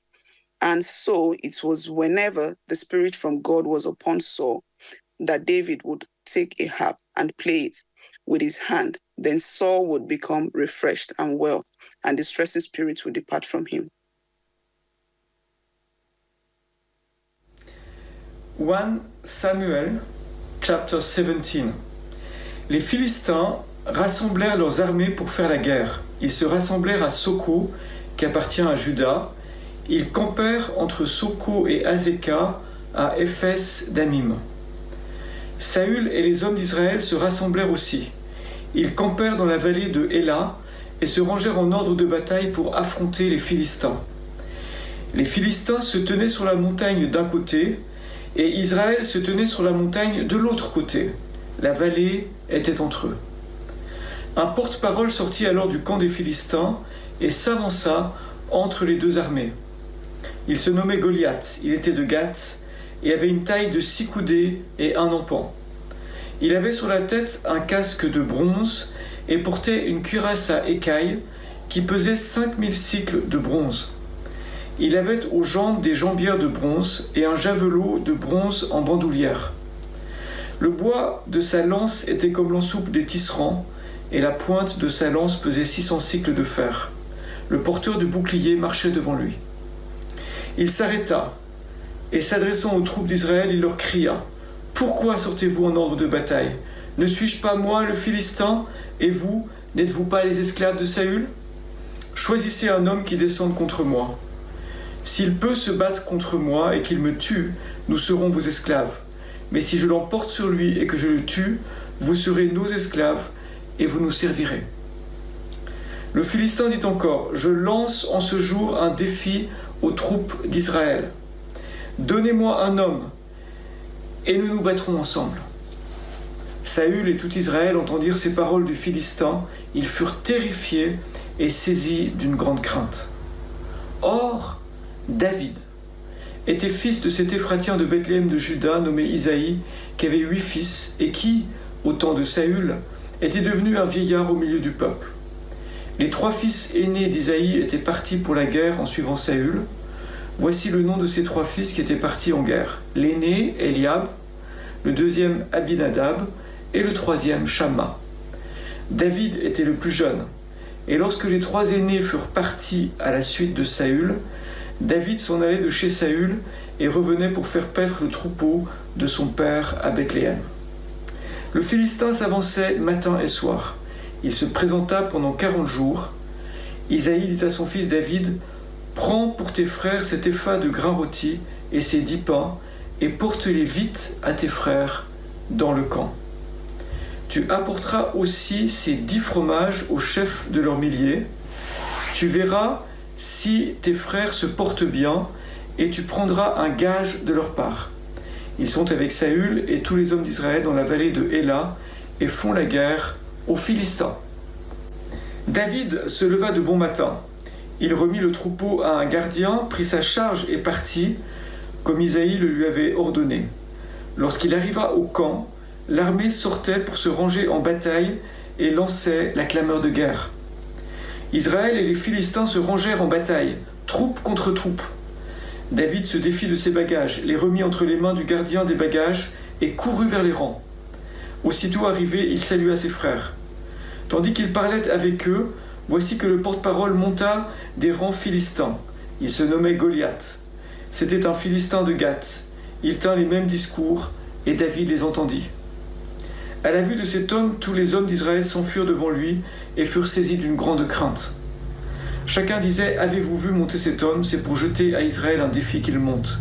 À celui qui le tuera, le roi accordera de grandes richesses. Il lui donnera sa fille, et il affranchira la maison de son père en Israël. » David dit aux hommes qui se trouvaient avec lui, « Que fera-t-on pour celui qui tuera ce Philistin et qui relèvera le défi lancé à Israël? » Qui est donc ce Philistin? C'est un circoncis, pour lancer un défi aux troupes du Dieu vivant. Le peuple, répétant les mêmes paroles, lui dit, « Voilà ce que l'on fera pour celui qui le tuera. » Eliab, son frère aîné, qu'il avait entendu parler à ses hommes, fut enflammé de colère contre David. Il dit, « Pourquoi es-tu descendu? Et à qui as-tu remis ce petit troupeau dans le désert? Je connais ton insolence et la malice de ton cœur. C'est pour voir la bataille que tu es descendu. » David répondit, « Qu'ai-je fait jusqu'à présent? En voilà une affaire. » Il se détourna de lui pour s'adresser à un autre, posa les mêmes questions. Le peuple lui répondit comme la première fois. Lorsqu'on eut entendu les paroles prononcées par David, on les rapporta devant Saül, qui le fit chercher. David dit à Saül que personne ne se décourage à cause de ce Philistin. Ton serviteur ira se battre contre lui. Saül dit à David, tu ne peux pas marcher contre ce Philistin, car tu n'es qu'un jeune garçon, mais lui, il est un homme de guerre depuis sa jeunesse. David dit à Saül, ton serviteur faisait paître le troupeau de son père, et quand le lion ou l'ours venait enlever une bête du troupeau, je courais après lui, je le frappais et j'arrachais la bête de sa gueule. S'il se dressait contre moi, je le saisissais par le poil du menton, je le frappais et je le tuais. C'est ainsi que ton serviteur a frappé le lion et l'ours. Et il en sera du Philistin de cet incirconcis comme de l'un d'eux, car il a lancé un défi aux troupes du Dieu vivant. David dit encore, l'Éternel, qui m'a délivré de la griffe du lion et de la patte de l'ours, me délivrera aussi de la main de ce Philistin. Alors, Saül dit à David, va et que l'Éternel soit avec toi. Saül revêtit David de ses propres habits, il plaça sur sa tête un casque de bronze et le revêtit d'une cuirasse. David mit à sa ceinture l'épée de Saül par-dessus ses habits et entreprit de marcher, car il n'avait pas encore essayé. Mais il dit à Saül, je ne puis pas marcher avec tout cela, je n'ai jamais essayé. David s'en débarrassa et prit en main son bâton, choisit 5 pierres polies du torrent et les mit dans sa gibecière de berger et dans sa poche. Puis, sa fronde à la main, il s'avança contre le Philistin. Le Philistin s'approcha peu à peu de David, précédé de l'homme qui portait son bouclier. Le Philistin regarda, et lorsqu'il aperçut David, il le méprisa, ne voyant en lui qu'un jeune garçon roux et de belle apparence. Le Philistin dit à David, « Suis-je un chien pour que tu viennes contre moi avec des bâtons ?» Et, après l'avoir maudit par ses dieux, il ajouta, « Viens vers moi, et je donnerai ta chair aux oiseaux du ciel et aux bêtes des champs. » David dit au Philistin, « Tu marches contre moi avec l'épée, la lance et le javelot, et moi je marche contre toi au nom de l'Éternel des armées, du Dieu des troupes d'Israël, que tu as mis au défi. Aujourd'hui, l'Éternel te livrera entre mes mains, je te frapperai, je te couperai la tête. Aujourd'hui, je donnerai les cadavres du camp des Philistins aux oiseaux du ciel et aux animaux de la terre, et toute la terre reconnaîtra qu'Israël a un Dieu. Toutes ces assemblées reconnaîtra que ce n'est ni par l'épée, ni par la lance que l'Éternel sauve, car la bataille appartient à l'Éternel, et il vous livre entre nos mains. » Aussitôt que le Philistin se redressa pour marcher à la rencontre de David, David se dépêcha de courir sur le champ de bataille à la rencontre du Philistin. David mit la main dans sa gibecière. Il prit une pierre et la lança avec sa fronde. Il frappa le Philistin au front, et la pierre pénétra dans le front du Philistin, qui tomba le visage contre terre. Ainsi, avec une fronde et une pierre, David fut plus fort que le Philistin. Il le frappa à mort, sans avoir d'épée à la main. David courut, s'arrêta près du Philistin, se saisit de son épée qu'il tira du fourreau, le tua et lui coupa la tête avec l'épée. Les Philistins, voyant que leur héros était mort, prirent la fuite. Alors les hommes d'Israël et de Juda se dressèrent, lancèrent une clameur et poursuivirent les Philistins jusqu'aux abords de la vallée et jusqu'aux portes d'Écron. Les Philistins blessés à mort tombèrent dans le chemin de Sharaïm jusqu'à Gath et jusqu'à Écron. Et les Israélites s'en revinrent de la furieuse poursuite des Philistins et pillèrent leur camp. David prit la tête du Philistin et la porta à Jérusalem, et il mit dans sa tente les armes du Philistin. Lorsque Saül avait vu David marcher à l'encontre du Philistin, il avait dit à Abner, chef de l'armée, « De qui ce garçon est-il le fils, Abner ?» Abner avait répondu, « Aussi vrai que tu es vivant, ô roi, je ne sais pas. » « Informe-toi donc de qui ce jeune homme est le fils, dit le roi. » Quand David fut de retour, après avoir tué le Philistin, Abner le prit et le mena devant Saül. David avait à la main la tête du Philistin.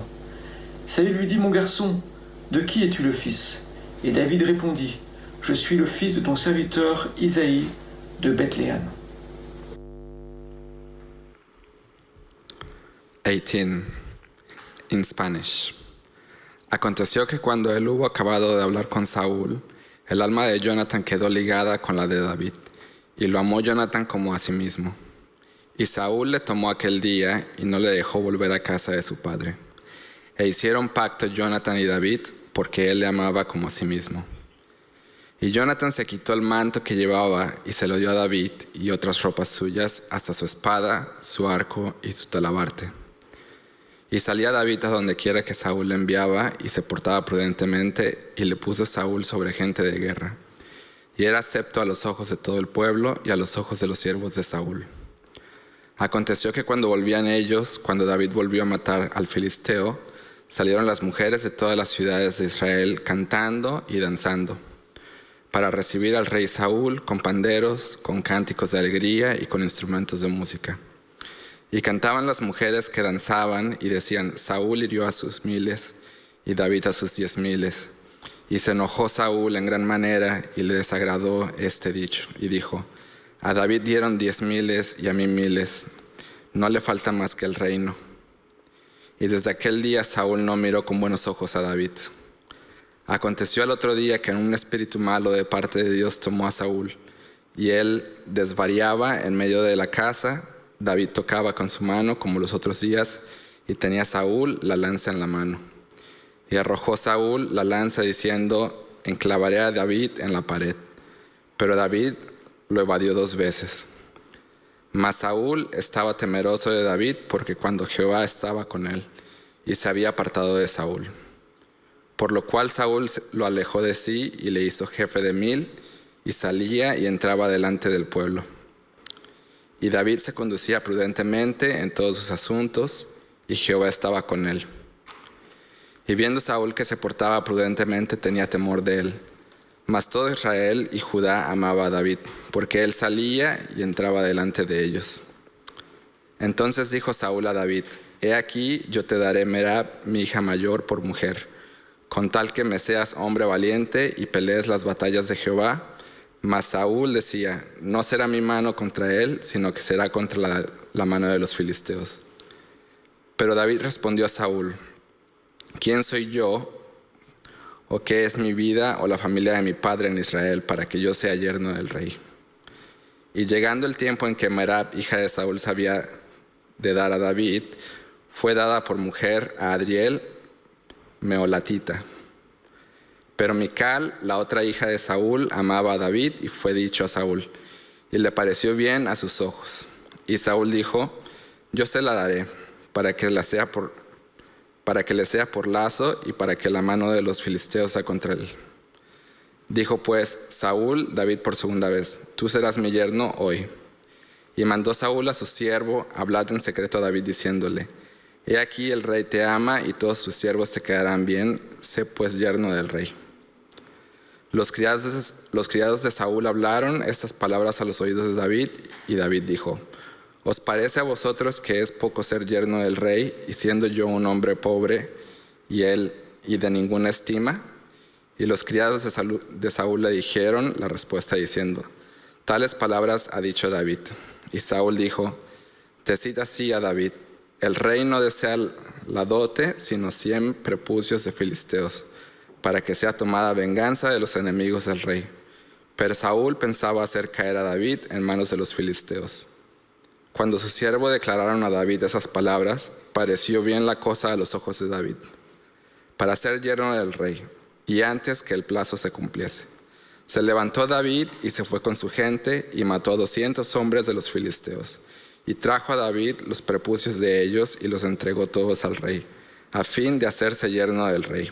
Y Saúl le dijo a su hija Mical por mujer.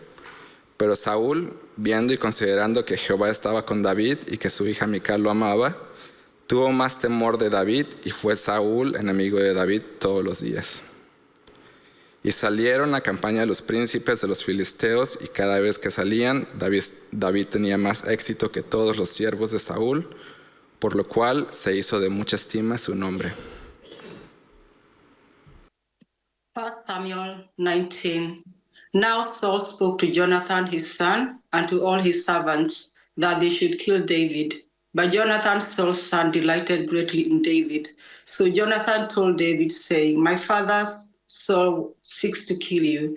Therefore, please be on your guard until morning, and stay in a secret place and hide. And I'll go out and stand beside my father in the field where you are, and I will speak with my father about you. Then what I observe, I will tell you. Thus Jonathan spoke well of David to Saul his father, and said to him, let not the king sin against his servant, against David, because he has not sinned against you, and because his works have been very good towards you. For he took his life in his hand and killed the Philistine. And the Lord brought about a great deliverance for all Israel. You saw it and you rejoiced. Why then will you sin against innocent blood to kill David without a cause? So Saul heeded the voice of Jonathan and so swore, as the Lord lives, he shall not be killed. Then Jonathan called David, and Jonathan brought him all these things. Then Jonathan called David, and Jonathan told him all these things. So Jonathan brought David to Saul, and he was in his presence as in past times. And there was war again, and David went out and fought with the Philistine, and struck them with a mighty blow, and they fled from him. Now the distressing spirit from the Lord came upon Saul as he sat in his house with his spear in his hand, and David was playing music with his hand. Then Saul sought to pin David to the wall with the spear, and he slipped away from Saul's presence, and he drove the spear into the wall. So David fled and escaped that night. Saul also sent messengers to David's house to watch him and to kill him in the morning. Then Michal, David's wife, told him, saying, if you do not save your life tonight, tomorrow you'll be killed. So Michal let David down through a window, and he went and fled and escaped. And Michal took an image and laid it in the bed, and put a cover of goat's hair for his head, and covered it with clothes. So when Saul sent messengers to take David, he said, he is sick. Then Saul sent the messengers back to see David, saying, bring him up to me in the bed, that I may kill him. And when the messengers had come in, there was the image in the bed with the cover of goat's hair for his head. Then Saul said to Michal, why have you deceived me like this, and sent my enemy away, so that he has escaped? And Michal answered Saul, he said to me, let me go. Why should I kill you? So David fled and escaped and went to Samuel at Ramah, and told him all that Saul had done to him. And he and Samuel went and stayed in Naioth.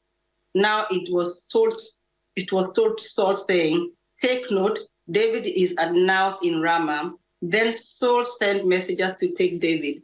And when they saw the group of prophets prophesying, and Samuel standing as leader over them, the Spirit of God came upon the messengers of Saul, and they also prophesied. And when Saul was told, he told other messengers that they prophesied likewise. Then Saul sent messengers again the third time, and they prophesied also. Then he also went to Ramah and came to the great well that is at Shechem. So he asked and said, "Where are Samuel and David?" And someone said, "Indeed, they are at Naioth in Ramah." So he went there to Naioth in Ramah. Then the Spirit of God was upon him also, and he went on and prophesied until he came to Naioth in Ramah. And he also stripped off his clothes and prophesied before Samuel in like manner, and lay naked all that day and all that night. Therefore they say, is so also among prophets. 1 Samuel chapter 20. Then David fled from Naioth in Ramah and came and said before Jonathan, "What have I done? What is my guilt? And what is my sin before your father, that he seeks my life?" And he said to him, "Far from it, you shall not die. Behold, my father does nothing, either great or small, without disclosing it to me. And why should my father hide this from me? It is not so." But David vowed again, saying, "Your father knows well that I have found favor in your eyes." And he thinks, "Do not let Jonathan know this, lest he be grieved. But truly, as the Lord lives, and as your soul lives, there is but a step between me and death." Then Jonathan said to David, "Whatever you say, I will do for you." David said to Jonathan, "Behold, tomorrow is the new moon, and I shall not fail to sit at table with the king. But let me go, that I may hide myself in the field till the third day at evening. If your father misses me at all, then say, 'David earnestly asked leave of me to run to Bethlehem, his city, for there is a yearly sacrifice there for all the clan.' If he says, 'Good,' it will be well with your servant. But if he is angry, then know that harm is determined by him. Therefore, deal kindly with your servant, for you have brought your servant into a covenant of the Lord with you. But if there is guilt in me, kill me yourself, for why should you bring me to your father?" And Jonathan said, "Far be it from you. If I knew it was determined by my father that harm should come to you, would I not tell you?" Then David said to Jonathan, "Who will tell me if your father answers you roughly?" And Jonathan said to David, "Come, let us go out into the field." So they both went out into the field. And Jonathan said to David, "The Lord, the God of Israel, be witness. When I have sounded out my father about this time tomorrow or the third day, behold, if he is well disposed towards David, shall I not then send and disclose it to you? But should it please my father to do you harm, the Lord do so to Jonathan and more also, if I do not disclose it to you and send you away, that you may go in safety. May the Lord be with you as he has been with my father. If I am still alive, show me the steadfast love of the Lord, that I may not die. And do not cut off your steadfast love from my house forever. When the Lord cuts off every one of the enemies of David from the face of the earth." And Jonathan made a covenant with the house of David, saying, "May the Lord take vengeance on David's enemies." And Jonathan made David swear again by his love for him, for he loved him as he loved his own soul. Then Jonathan said to him, "Tomorrow is the new moon, and you shall be missed, because your seat will be empty. On the third day, go down and quickly to the place where you hid yourself when the matter was in hand, and remain there beside the stone heap. And I will shoot 3 arrows to the side of it, as though I shot at a mark. And behold, I will send the boy, saying, Go, find the arrows. If I say to the boy, Look, the arrows are on this side of you, take them. Then you are to come, for as the Lord lives, it is safe for you, and there is no danger. But if I say to the youth, Look, the arrows are beyond you, then go, for the Lord has sent you away. And as for the matter of which you and I have spoken, behold, the Lord is between you and me forever." So David hid himself in the field, and when the new moon came, the king sat down to eat food. The king sat on his seat as at other times, on the seat by the wall. Jonathan sat opposite, and Abner sat by Saul's side, but David's place was empty. Yet Saul did not say anything that day, for he thought, "Something has happened to him. He is not clean. Surely he is not clean." But on the second day, the day after the new moon, David's place was empty, and Saul said to Jonathan his son, "Why has not the son of Jesse come to the meal, either yesterday or today?" And Jonathan answered Saul, Jonathan answered Saul, "David earnestly asked leave of me to go to Bethlehem. He said, 'Let me go, for our clan holds a sacrifice in the city, and my brother has commanded me to be there. So now, if I have found favor in your eyes, let me get away and see my brothers, for this is the reason he has not come to the king's table.'" Then Saul's anger was kindled against Jonathan, and said to him, "You son of a perverse, rebellious woman, do I not know that you have chosen the son of Jesse to your own shame, and to the shame of your mother's nakedness? For as long as the son of Jesse lives on the earth, neither you nor your kingdom shall be established. Therefore send and bring him to me, for he shall surely die." Then Jonathan answered Saul his father, "Why should he be put to death? What has he done?" But Saul hurled his spear at him to strike him. So Jonathan knew that his father was determined to put David to death. And Jonathan rose from the table in fierce anger, and ate no food the second day of the month, for he was grieved for David, because his father had disgraced him. In the morning, Jonathan went out into the field to the appointment with David, and with him a little boy. And he said to his boy, "Run and find the arrows that I shoot."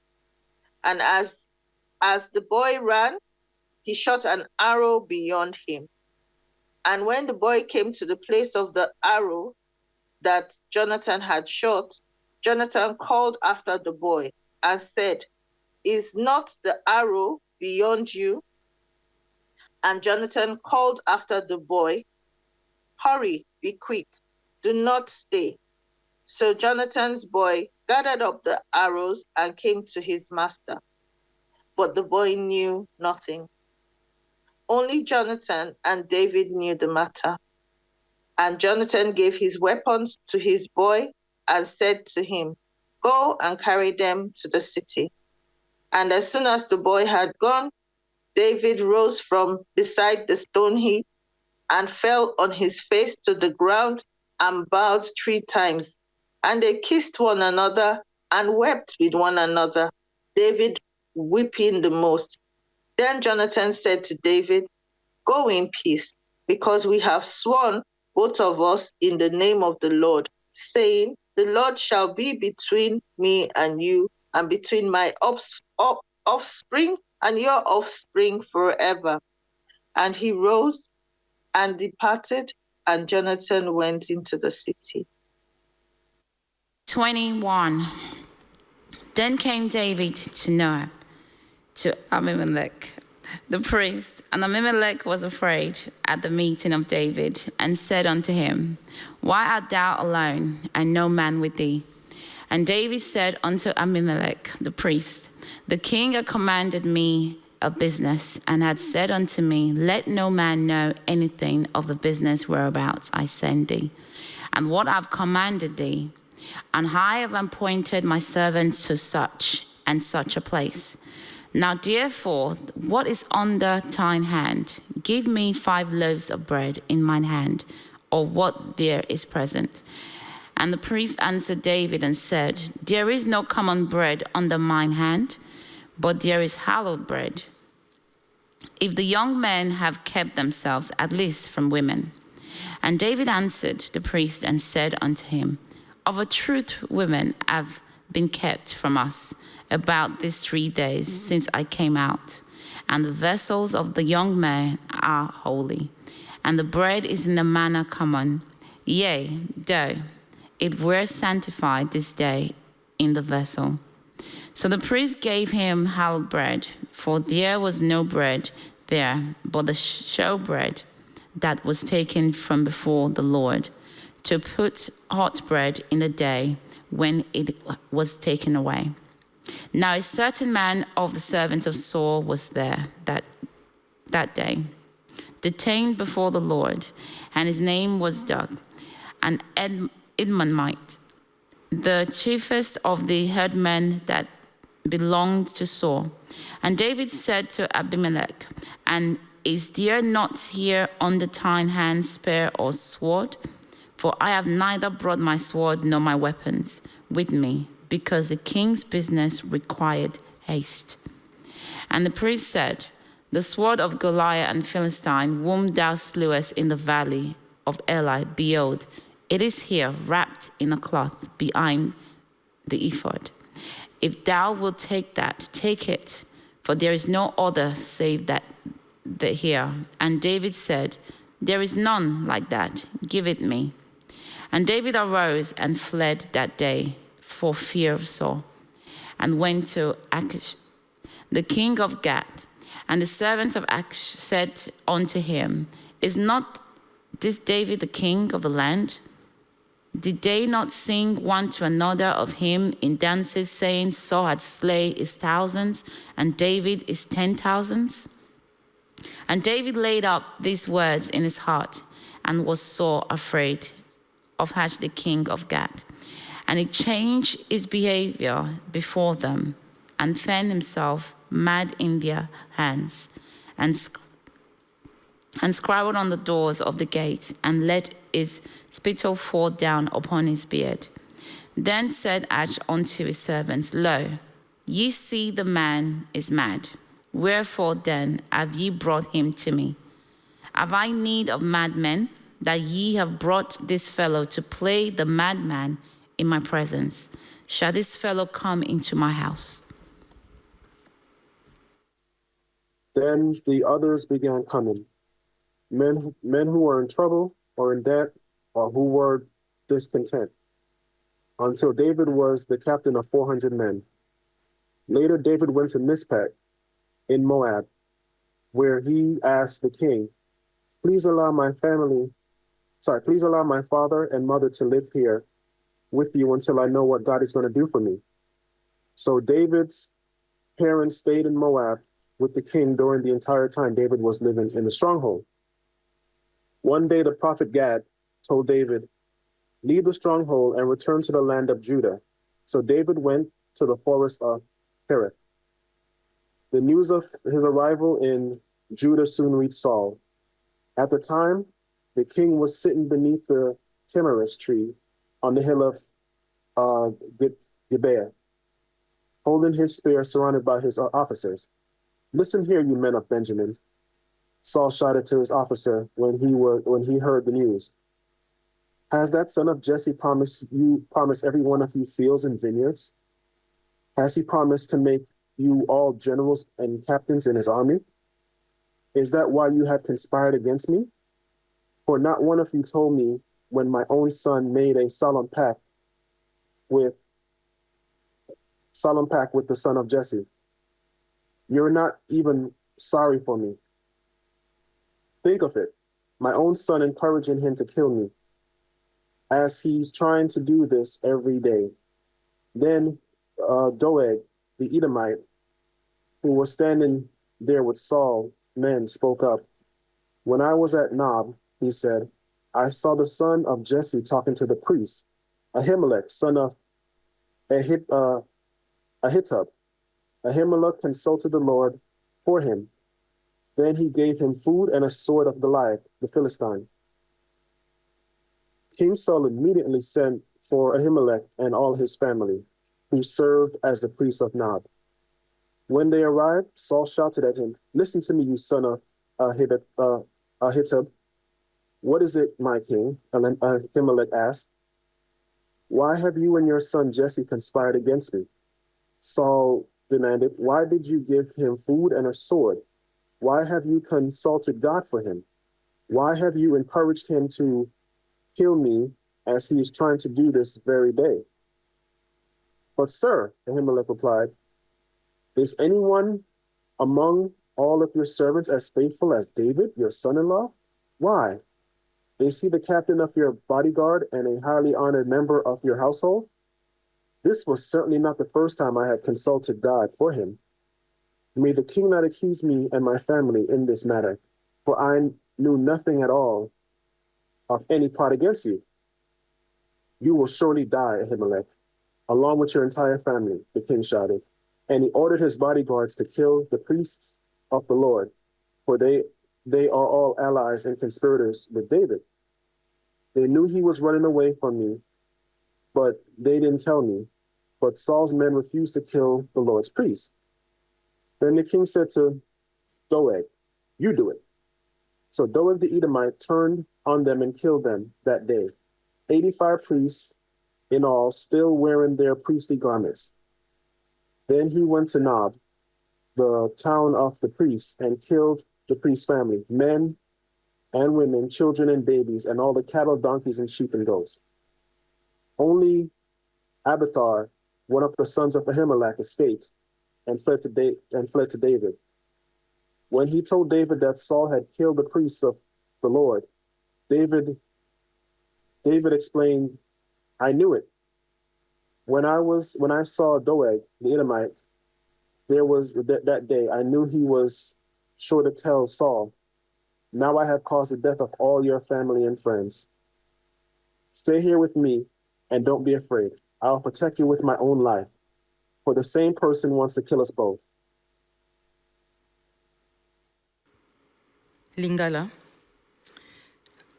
mukanda na Samuele, Davidi abikisi engumba Kelia.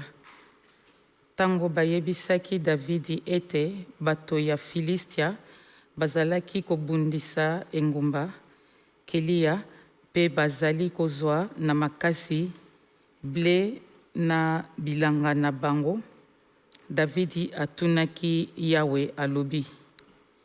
Nakoki na ngai kokende kobunda bato oyo ya Filistia. Yawe azongiselaki ye. Kende bundisa bato ya Filistia pe kitisa engumba Kelia.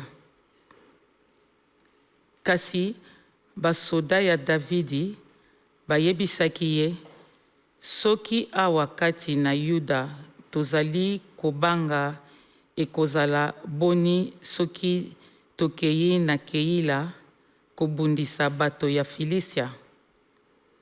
Davidi atunaki lisusu Yawe, pe Yawe azongiselaki ye. telema, kende na kela.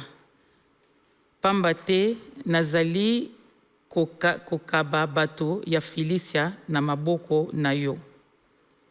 Boye Davidi elongo na basoda na ye bakendeki na engumba Kelia pe babundisaki bato ya Filistia.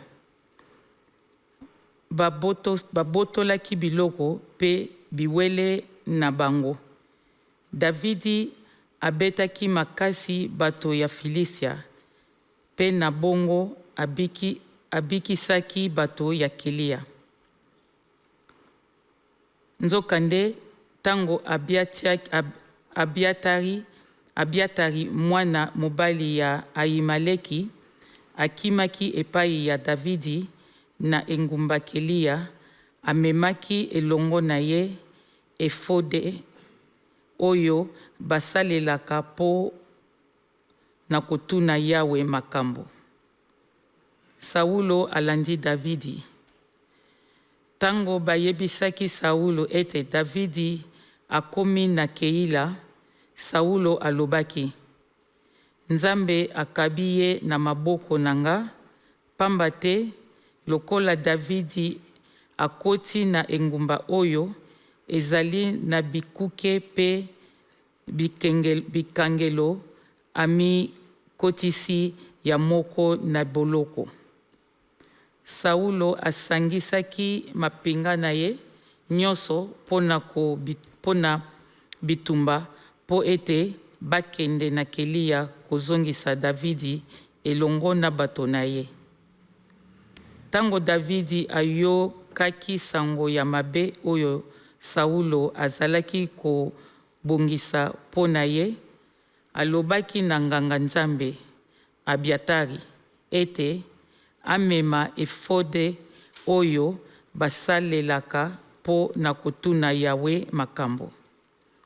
Davidi alobaki, O Yawe, Nzambe ya Israele, mosali na yo ayoki malamu ete Saulo azali komibongisa po na koya na Kelia, po na kobundisa engumba likolo na ngai.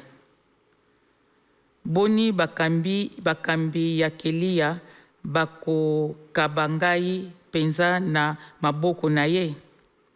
Saulo akoya solo ndenge mosali na yo ayoki yango. O Yawe, Nzambe ya Israele, yebisa mosali na yo. Yawe alobaki, iyo akoya penza. Davidi atunaki lisusu, bakambi ya Kelia bakokaba penza ngai pe bato na ngai na maboko ya bato ya Saulo. Yawe alobaki, iyo bakokaba yo. Boye Davidi pe bato na ye pene kama motaba balongwaki na engumba Kelia pe batambolaki bipai na bipai tango bayebisaki Saulo ete Davidi alongwaki na Keila. Saulo akendaki lisusu kuna te. Davidi avandaki na bisambelo ya likolo ya mangomba kati na esobe. Pe avandaki na likolo ya ngomba kati ya esobe ya Zifi. Saulo alukaki ye mikolo nyonso, kasi Nzambe akabaki Davidi te na maboko na ye. Wana Davidi azalaki na Oreshi kati na esobe ya Zifi, ayokaki ete Saulo abimaki po na koluka koboma ye. Jonathan, mwana mobali ya Saulo, akendaki na Oreshi epai ya Davidi po na kolendisa ye na kombo ya Nzambe. Alobaki na ye, kobanga te, loboko ya tata na ngai Saulo ekozwa yo te. Okozala mokonzi ya Israele, pe ngai nakozala molandi na yo. ezala tata na ngai Saulo ayebi yango. Bango mibale basalaki boyokani liboso ya Yawe. Jonathan azongaki epai na ye, pe Davidi atikalaki na Oreshi. Davidi akimi Saulo. Bato ya Zifi bakendeki na Gibea epai ya Saulo, pe balobaki na ye. Boni Davidi abombani te kati na biso na bisambelo ya likolo ya bangomba ya Oreshi kati na esobe na likolo ya ngomba moke ya Akila oyo ezali na ngambo ya sude ya Yeshimoni. Sikoyo, o mokonzi, tango nyonso okosepela, kotia kita na yo, pe biso moko tozwi mokumba ya kokaba ye na maboko ya mokonzi. Saulo azongisaki, tika ete Yawe apambola bino, pe na mawa na bino epai na ngai. Bokende, botala lisusu malamu. Bononga pe boluka koyeba esika nini Davidi akendaka mikolo nyonso. Pe nani amonaki ye kuna. Pamba te, bayebisaka ngai ete azali na mayele mabe makasi. Botala pe boyeba bisika nyonso epai wapi abombanaka. Pe bozongela ngai pona koyebisa ngai makambo nyonso ndenge yango ezali. Bongo na sima, soki ezali kati na mboka, nga na kokende elongo na bino po na kolukisa ye kati na bituka nyonso ya Yuda. Boye, batelemaki pe bakendaki na Zifi liboso na Saulo.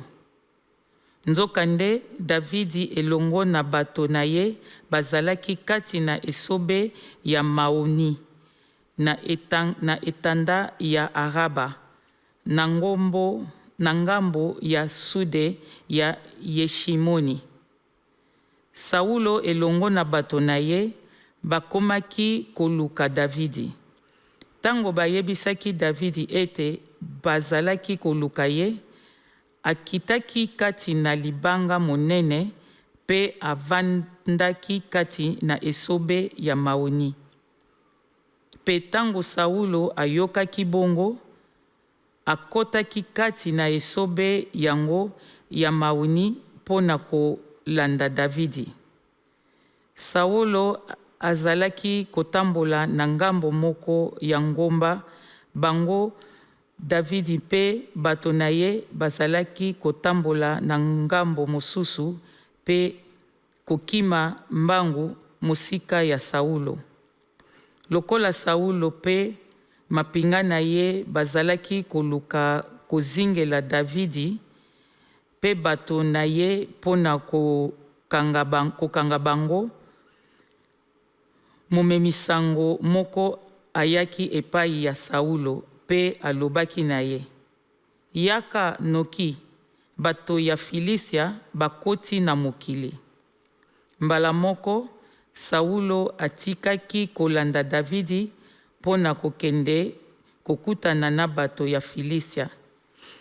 Yango wana babengaka esika yango Sela Amalekoti, oyo elakisi libanga bokabwani. Chapter 24. Now it happened when Saul had returned from following the Philistines that it was told him, saying, "Take note, David is in the wilderness of En-Gedi." Then Saul took 3,000 chosen men from all Israel and went to seek David and his men on the rocks of the wild goats. So he came to the sheepfolds by the road where there was a cave, and Saul went in to in to attend to his needs. David and his men were staying in the recesses of the cave. Then the men of David said to him, "This is the day of which the Lord said to you, Behold, I will deliver your enemy into your hand, that you may go to him as it seemed good to you." And David arose and secretly cut off a corner of Saul's robe. Now it happened afterward that David's heart troubled him because he had cut Saul's robe. And he said to his men, "The Lord forbid that I should do this thing to my master. The Lord anointed to stretch out my hand against him, seeing he is anointed of the Lord." So David restrained his servants with these words and did not allow them to rise against Saul. And Saul got up from the cave and went on his way. David also rose afterward, went out of the cave, and called out to Saul, saying, "My lord, the king." And when Saul looked behind him, David stopped with his face to the earth and bowed down. And David said to Saul, "Why do you listen to the words of men who say, 'Indeed, David seeks your harm'? Look, this day your eyes have seen that the Lord delivered you today into my hand in the cave. And someone called me to kill you, but my eyes spared you. And I said, I will not stretch out my hand against my Lord, for he is the Lord's anointed. Moreover, my father, see the corner of your robe in my hand, for in that I cut off the corner of your robe and did not kill you. Know and see that there is neither evil nor rebellion in my hand. And I have not sinned against you, yet you want my life to take it. Let the Lord judge between you and me, and let the Lord avenge me on you. For my hand shall not be against you. As the proverb of the ancient says, wickedness proceeds from the wicked, but my hand shall not be against you. After whom has the king of Israel come out? Whom do you pursue? A dead dog, a flea? Therefore, let the Lord be judge, and judge between you and me, and see and plead my case, and deliver me out of your hand." So it was when David had finished speaking these words to Saul, that Saul said, "Is this your voice, my son David?" And Saul lifted up his voice and wept. Then he said to David, "You are more righteous than I, for you have rewarded me with good, whereas I have rewarded you with evil. And you have shown this day now how you have dealt with me. For when the Lord delivered me into your hand, you did not kill me. For if a man finds his enemy, will he let him get away safely? Therefore, may the Lord reward you with good for what you have done to me this day. And now I know indeed that you shall surely be king, and that the kingdom of Israel shall be established in your hand. Therefore, swear now to me by the Lord that you will not cut off my descendants after me, and that you will not destroy my name from my father's house." So David swore to Saul, and Saul went home, but David and his men went up to the stronghold. Chapter 25. Now Samuel died, and all Israel assembled and mourned for him, and they buried him at his home in Ramah. Then David moved down into the desert of Paran. A certain man in Mahon, who had properties there at Carmel, was very wealthy. He had 1,000 goats and 3,000 sheep, which was sharing in Carmel. His name was Nabal, and his wife's name was Abigail. She was an intelligent and beautiful woman, but her husband was surly and mean in his dealing. He was a Calebite. While David was in the wilderness, he heard that Nabal was shearing sheep. So he sent 10 young men and said to them, "Go up to Nabal at Carmel and greet him in my name. Say to him, 'Long live to you, good health to you and your household, and good heir to all that is yours. Now I hear that it's sheep shearing time. When your shepherds were with us, we did not mistreat them. And the whole time they were at Carmel, nothing of theirs was missing. Ask your own servants, and they will tell you. Therefore, be favorable towards my men, since we came at festive time. Please give your servant and your son David whatever you can find for them. When David's men arrived, they gave Nabal this message in David's name. Then they waited. Nabal answered David's servant, "Who is this David? Who is this son of Jesse? Many servants are breaking away from their masters these days. Why should I take my bread and water and the meat I have slaughtered for my sharers and give it to men coming from who knows where?" David's men turned round and went back. When they arrived, they reported every word. David said to his men, "Each of you strap on your sword." So they did, and David strapped his on as well. About 400 men went up with David, while 200 stays with the supplies.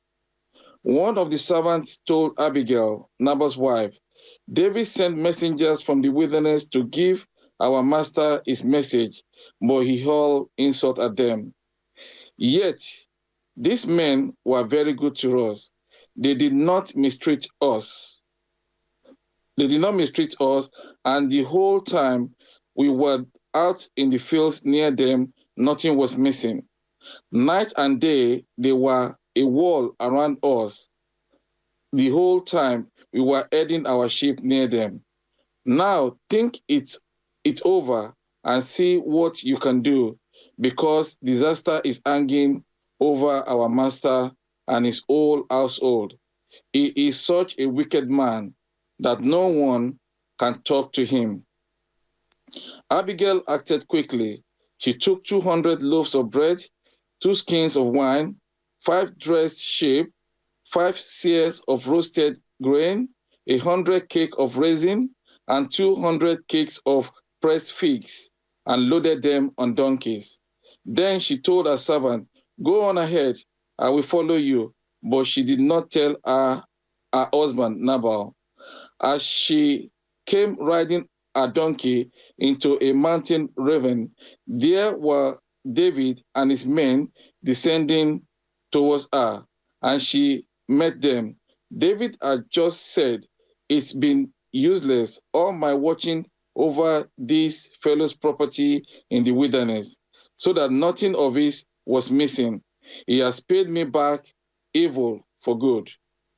May God deal with David, be it ever so severely, if by morning I leave alive one male of all who belong to him."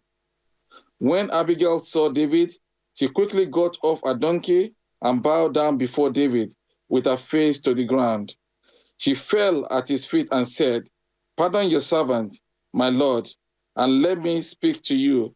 Hear what your servant has to say. Please pay no attention, my lord, to that wicked man Nabal. He is just like his name. His name means fool, and fully goes with him. As for me, your servant, I did not see the men my lord sent. And now, my lord, as surely as the Lord your God lives, and as you live, since the Lord has kept you from bloodshed and from avenging yourself with your own hand, may your enemies and all who are intent on harming my lord be like Nabal. And let this gift which your servant has brought to my lord be given to the men who follow you. Please forgive your servant's presumption. The Lord your God will certainly make a lasting dynasty for my lord, because you fight the Lord's battle, and no wrongdoing will be found in you as long as you live. Even though someone is pursuing you to take your life, the life of my Lord will be bound securely in the bundle of the living by the Lord your God. but the lives of your enemy he will haul away as from the pocket of a sling. When the Lord has fulfilled for my Lord every good thing he promised concerning him, and has appointed him ruler over Israel, my Lord will not have on his conscience the staggering burden of needless bloodshed or having avenged himself. And when the Lord your God has brought my Lord success, remember your servant. David said to Abigail, Praise be to the Lord, the God of Israel, who has sent you today to meet me. May you be blessed for your good judgment and for keeping me from bloodshed this day and from avenging myself with my own hand. Otherwise, as surely as the Lord, the God of Israel lives, who has kept me from harming you, if you had not come quickly to meet me, not one male belonging to Nabal would have been left alive by daybreak. Then David accepted from her hand what she has brought him and said, Go home in peace. I have heard your word and granted your request. When Abigail went to Nabal, he was in the house holding a banquet like that of a king. He was in high spirits and very drunk. So she said to him, Nothing at all until daybreak. Then in the morning, when Nabal was sober, his wife told him all these things, and his heart failed him, and he became like a stone. About 10 days later, the Lord struck Nabal, and he died. When David heard that Nabal was dead, he said, Praise be to the Lord, who has upheld my cause against Nabal for treating me with contempt. He has kept his servant from doing wrong, and has brought Nabal's wrongdoing down on his own head. Then David said to Abigail, asking her to become his wife.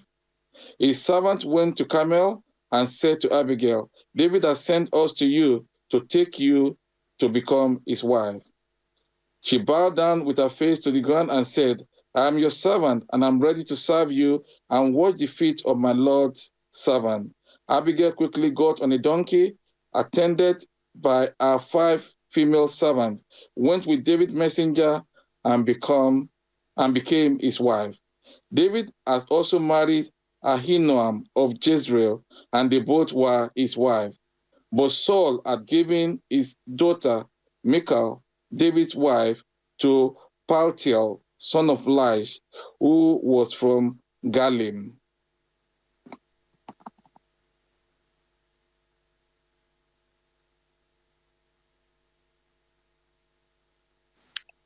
Um, 26.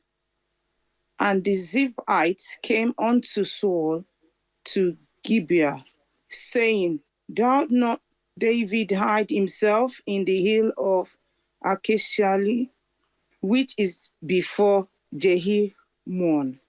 Then Saul arose and went down to the wilderness of Ziph, having 3,000 chosen men of Israel with him, to seek David in the wilderness of Ziph. And Saul pitched in the hill of Achiel, which is before Jehimon, by the way. But David abode in the wilderness, and he saw that Saul came after him into the wilderness.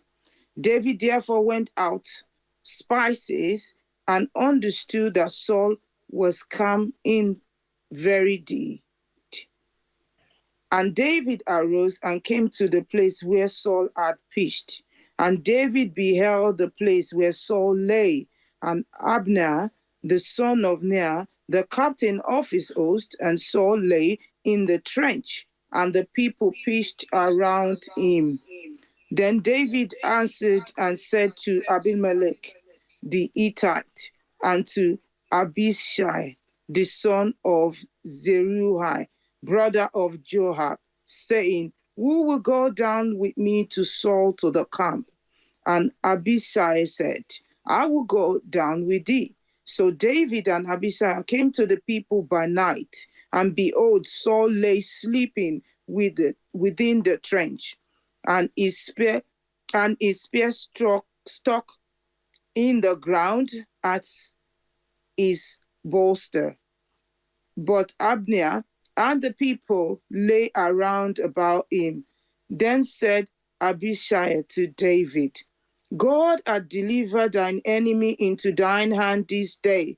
Now therefore let me smite him, I pray thee, with the spear even to the earth at once, and I will not smite him the second time.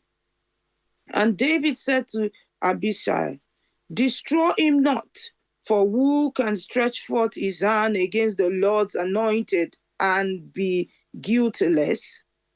David said furthermore, as the Lord liveth, the Lord shall smite him, or his days shall come to die, or he shall descend into battle and perish.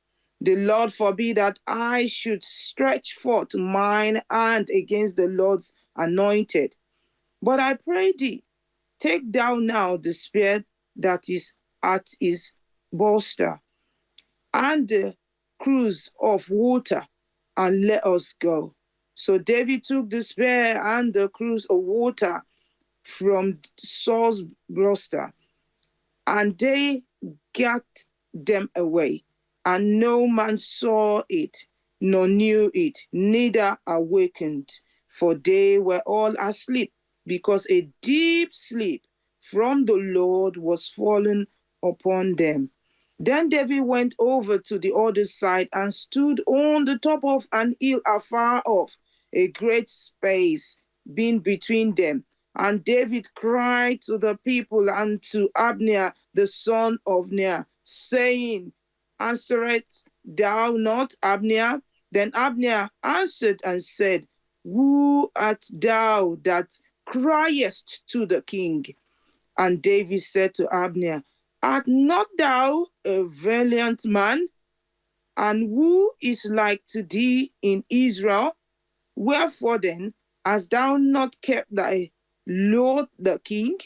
For there came one of the people in to destroy the king thy lord.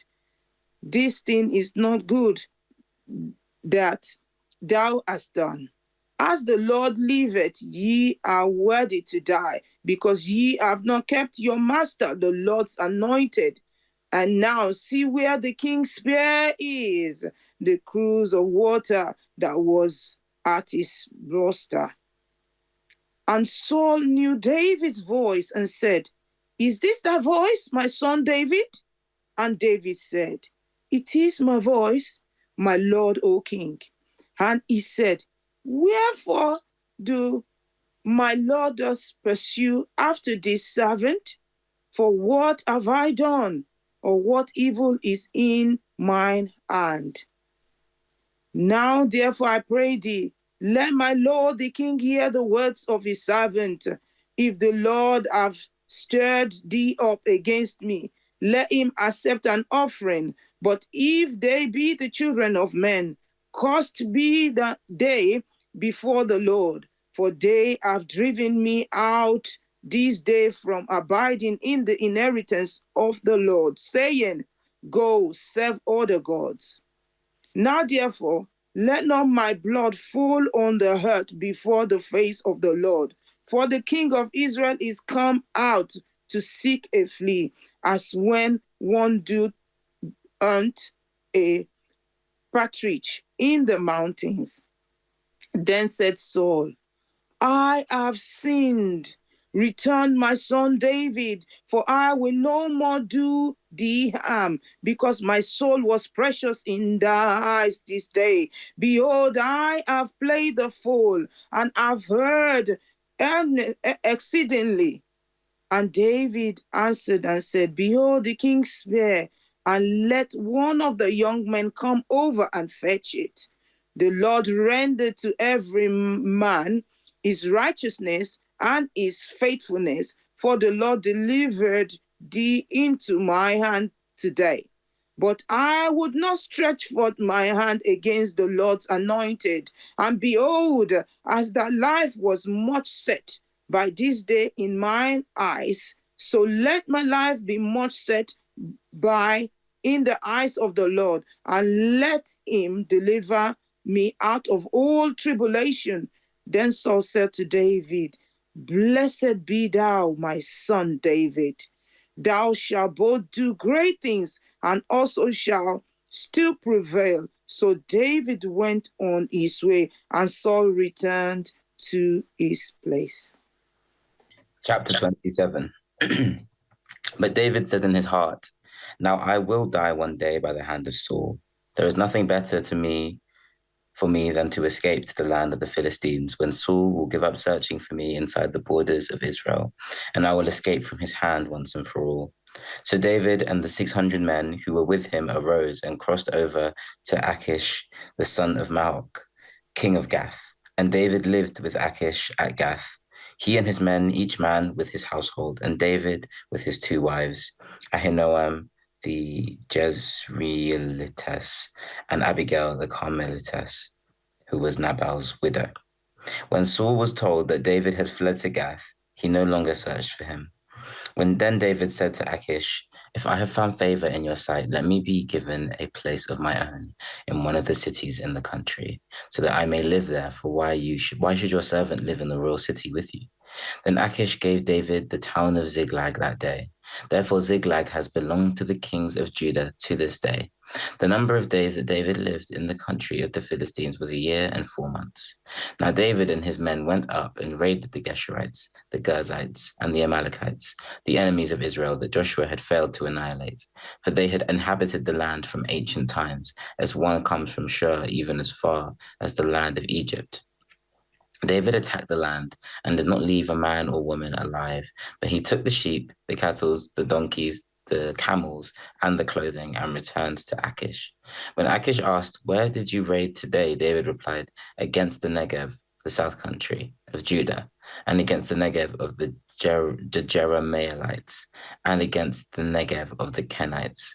David did not leave a man or a woman alive to bring news to Gath, saying to himself, Otherwise they will tell about us, saying, This is what David has done, and this has been his practice all the time, and he has lived in the country of the Philistines. Achish believed David, saying, He has certainly become hated by his people in Israel, so he will always be my servant. Chapter 28.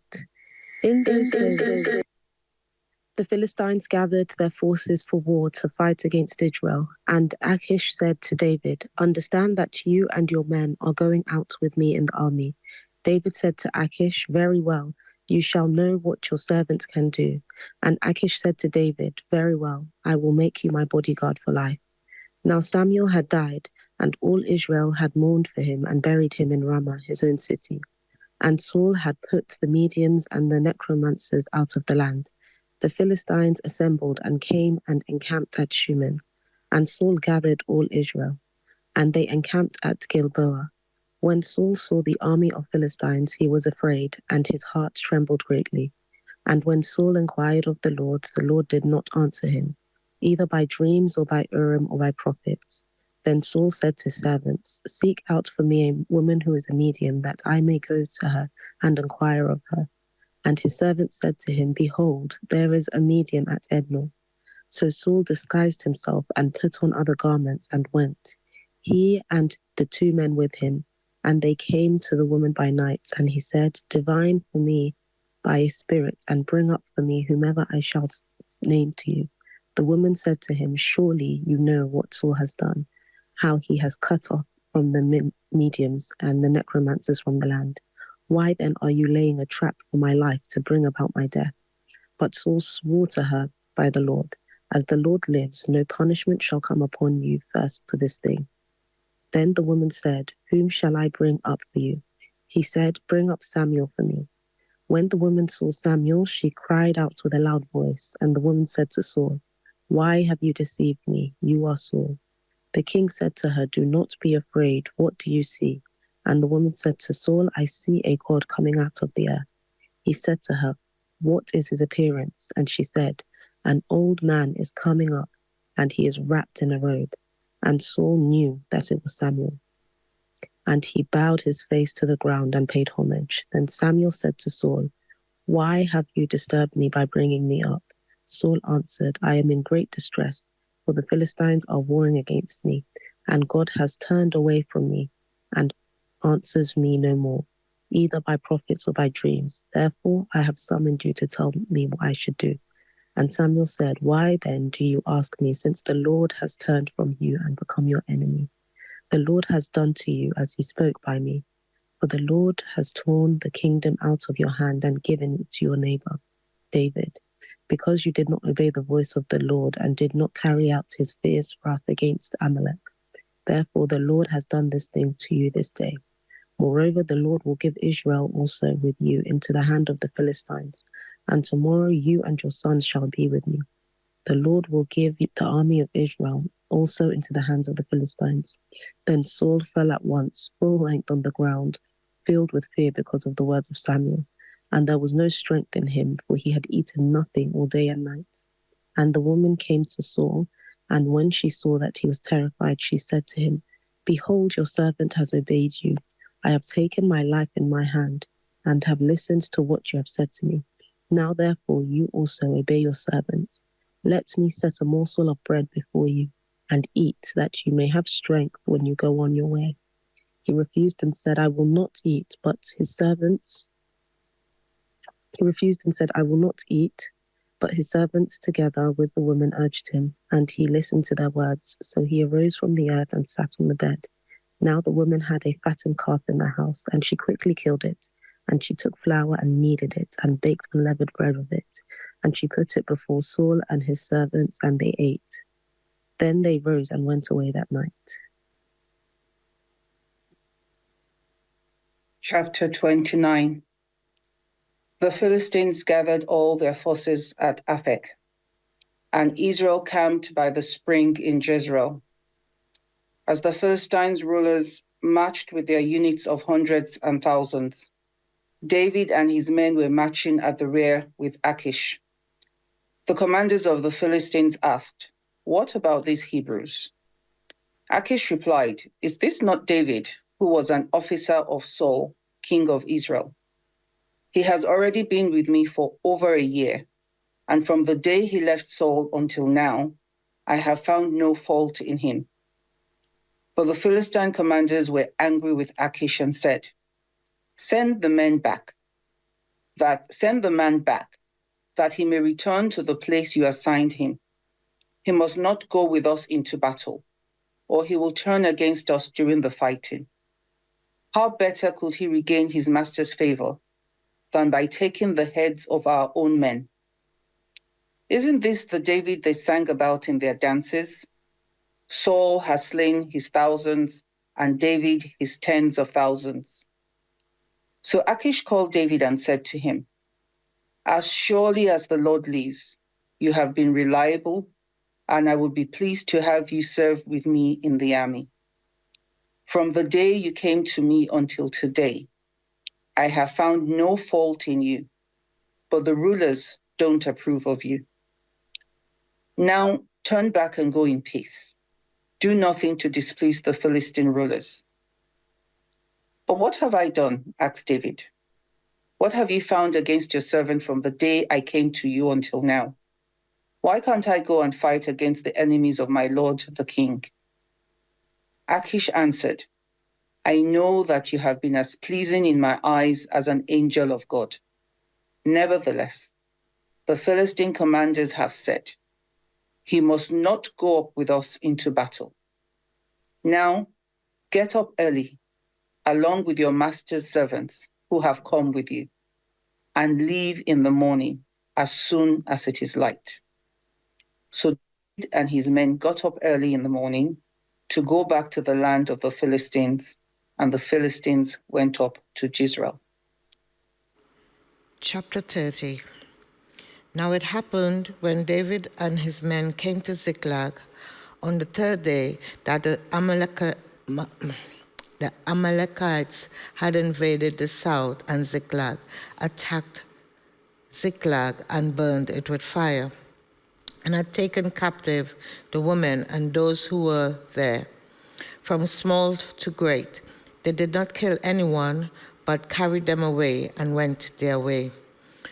So David and his men came to the city, and there it was burned with fire, and their wives, their sons, and their daughters had been taken captive. Then David and the people who were with him lifted up their voices and wept until they had no more power to weep. And David's two wives, Ahinoam and Jezreelites, and Abigail, the widow of Nabal the Carmelite, had been taken captive. Now David was greatly distressed, for the people spoke of stoning him, because the soul of all the people was grieved, every man for his sons and his daughters. But David strengthened himself in the Lord his God. Then David said to Abiathar, the priest, Ahimelech's son, please bring the ephod here to me. And Abiathar brought the ephod to David. So David inquired of the Lord, saying, shall I pursue this troop? Shall I overtake them? And he answered him, pursue, for you shall surely overtake them, and without fail recover all. So David went, he and the 600 men who were with him, and came to the brook Besor, where those stayed who were left behind. But David pursued, he and 400 men, for 200 stayed behind, who were so weary that they could not cross the brook Besor. Then they found an Egyptian in the field and brought him to David, and they gave him bread, and he ate, and they let him drink water. And they gave him a cake of figs and 2 clusters of raisins. So when he had eaten, his strength came back to him, for he had eaten no bread nor drunk water for 3 days and 3 nights. Then David said to him, to whom do you belong, and where are you from? And he said, I am a young man from Egypt, servant of an Amalekite, and my master left me behind because 3 days ago I fell sick. We made an invasion of the southern area of Cherethites in the territory which belongs to Judah, and of the southern area of Caleb, and we burned Ziklag with fire. And David said to him, can you take me down to this troop? So he said, swear to me by God that you will neither kill me nor deliver me into the hands of my master, and I will take you down to this troop. And when he had brought him down, there they were, spread out all over the land, eating and drinking and dancing because of all the great spoil which they had taken from the land of the Philistines and from the land of Judah. Then David attacked them from twilight until the evening of the next day. Not a man of them escaped except 400 young men who rode on camels and fled. So David recovered all that the Amalekites had carried away, and David rescued his 2 wives. And nothing of theirs was lacking, either small or great, sons or daughters, spoil or anything which they had taken from them. David recovered all. Then David took all the flocks and herds they had driven before, those other livestock, and said, this is David's spoil. Now David came to the 200 men who had been so weary that they could not follow David, whom they also had made to stay at the brook Besor. So they went out to meet David and to meet the people who were with him. And when David came near the people, he greeted them. Then all the wicked and worthless men of those who went with David answered and said, because they did not go with us, we will not give them any of the spoil that we have recovered, except for every man's wife and children, that they may lead them away and depart. But David said, my brethren, you shall not do so with what the Lord has given us. who has preserved us and delivered into our hand the troop that came against us. For who will heed you in this matter? But as his part is who goes down to the battle, so shall his part be who stays by the supplies. They shall share alike. So it was, from that day forward, he made it a statute and an ordinance for Israel to this day. Now when David came to Ziklag, he sent some of the spoil to the elders of Judah, to his friends, saying, "Here is a present for you from the spoil of the enemies of the Lord.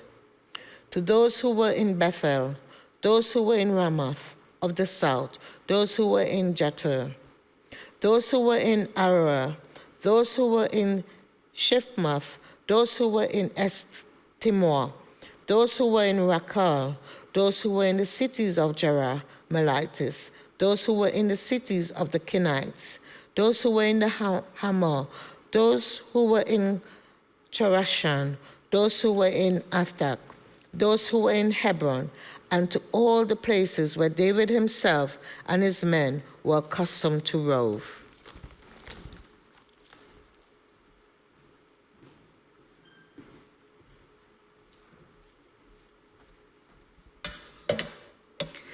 Chapter 31. Saul takes his life. Now the Philistines fought against Israel. The Israelites fled before them, and many fell dead at Mount Gibeah. The Philistines were in hot pursuit of Paul and his sons, and they killed his sons Jonathan, Abinadab, and Malchishua. The fighting grew furious around Saul, and when the archers overtook him, they wounded him critically.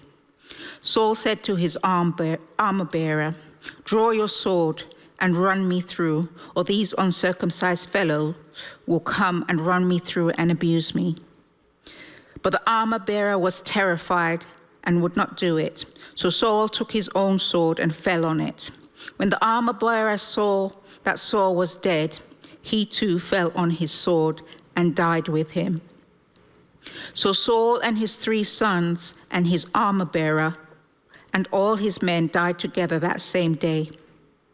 When the Israelites saw along the valley and those across the Jordan saw that the Israelite army had fled and that Saul and his sons had died, they abandoned their towns and fled.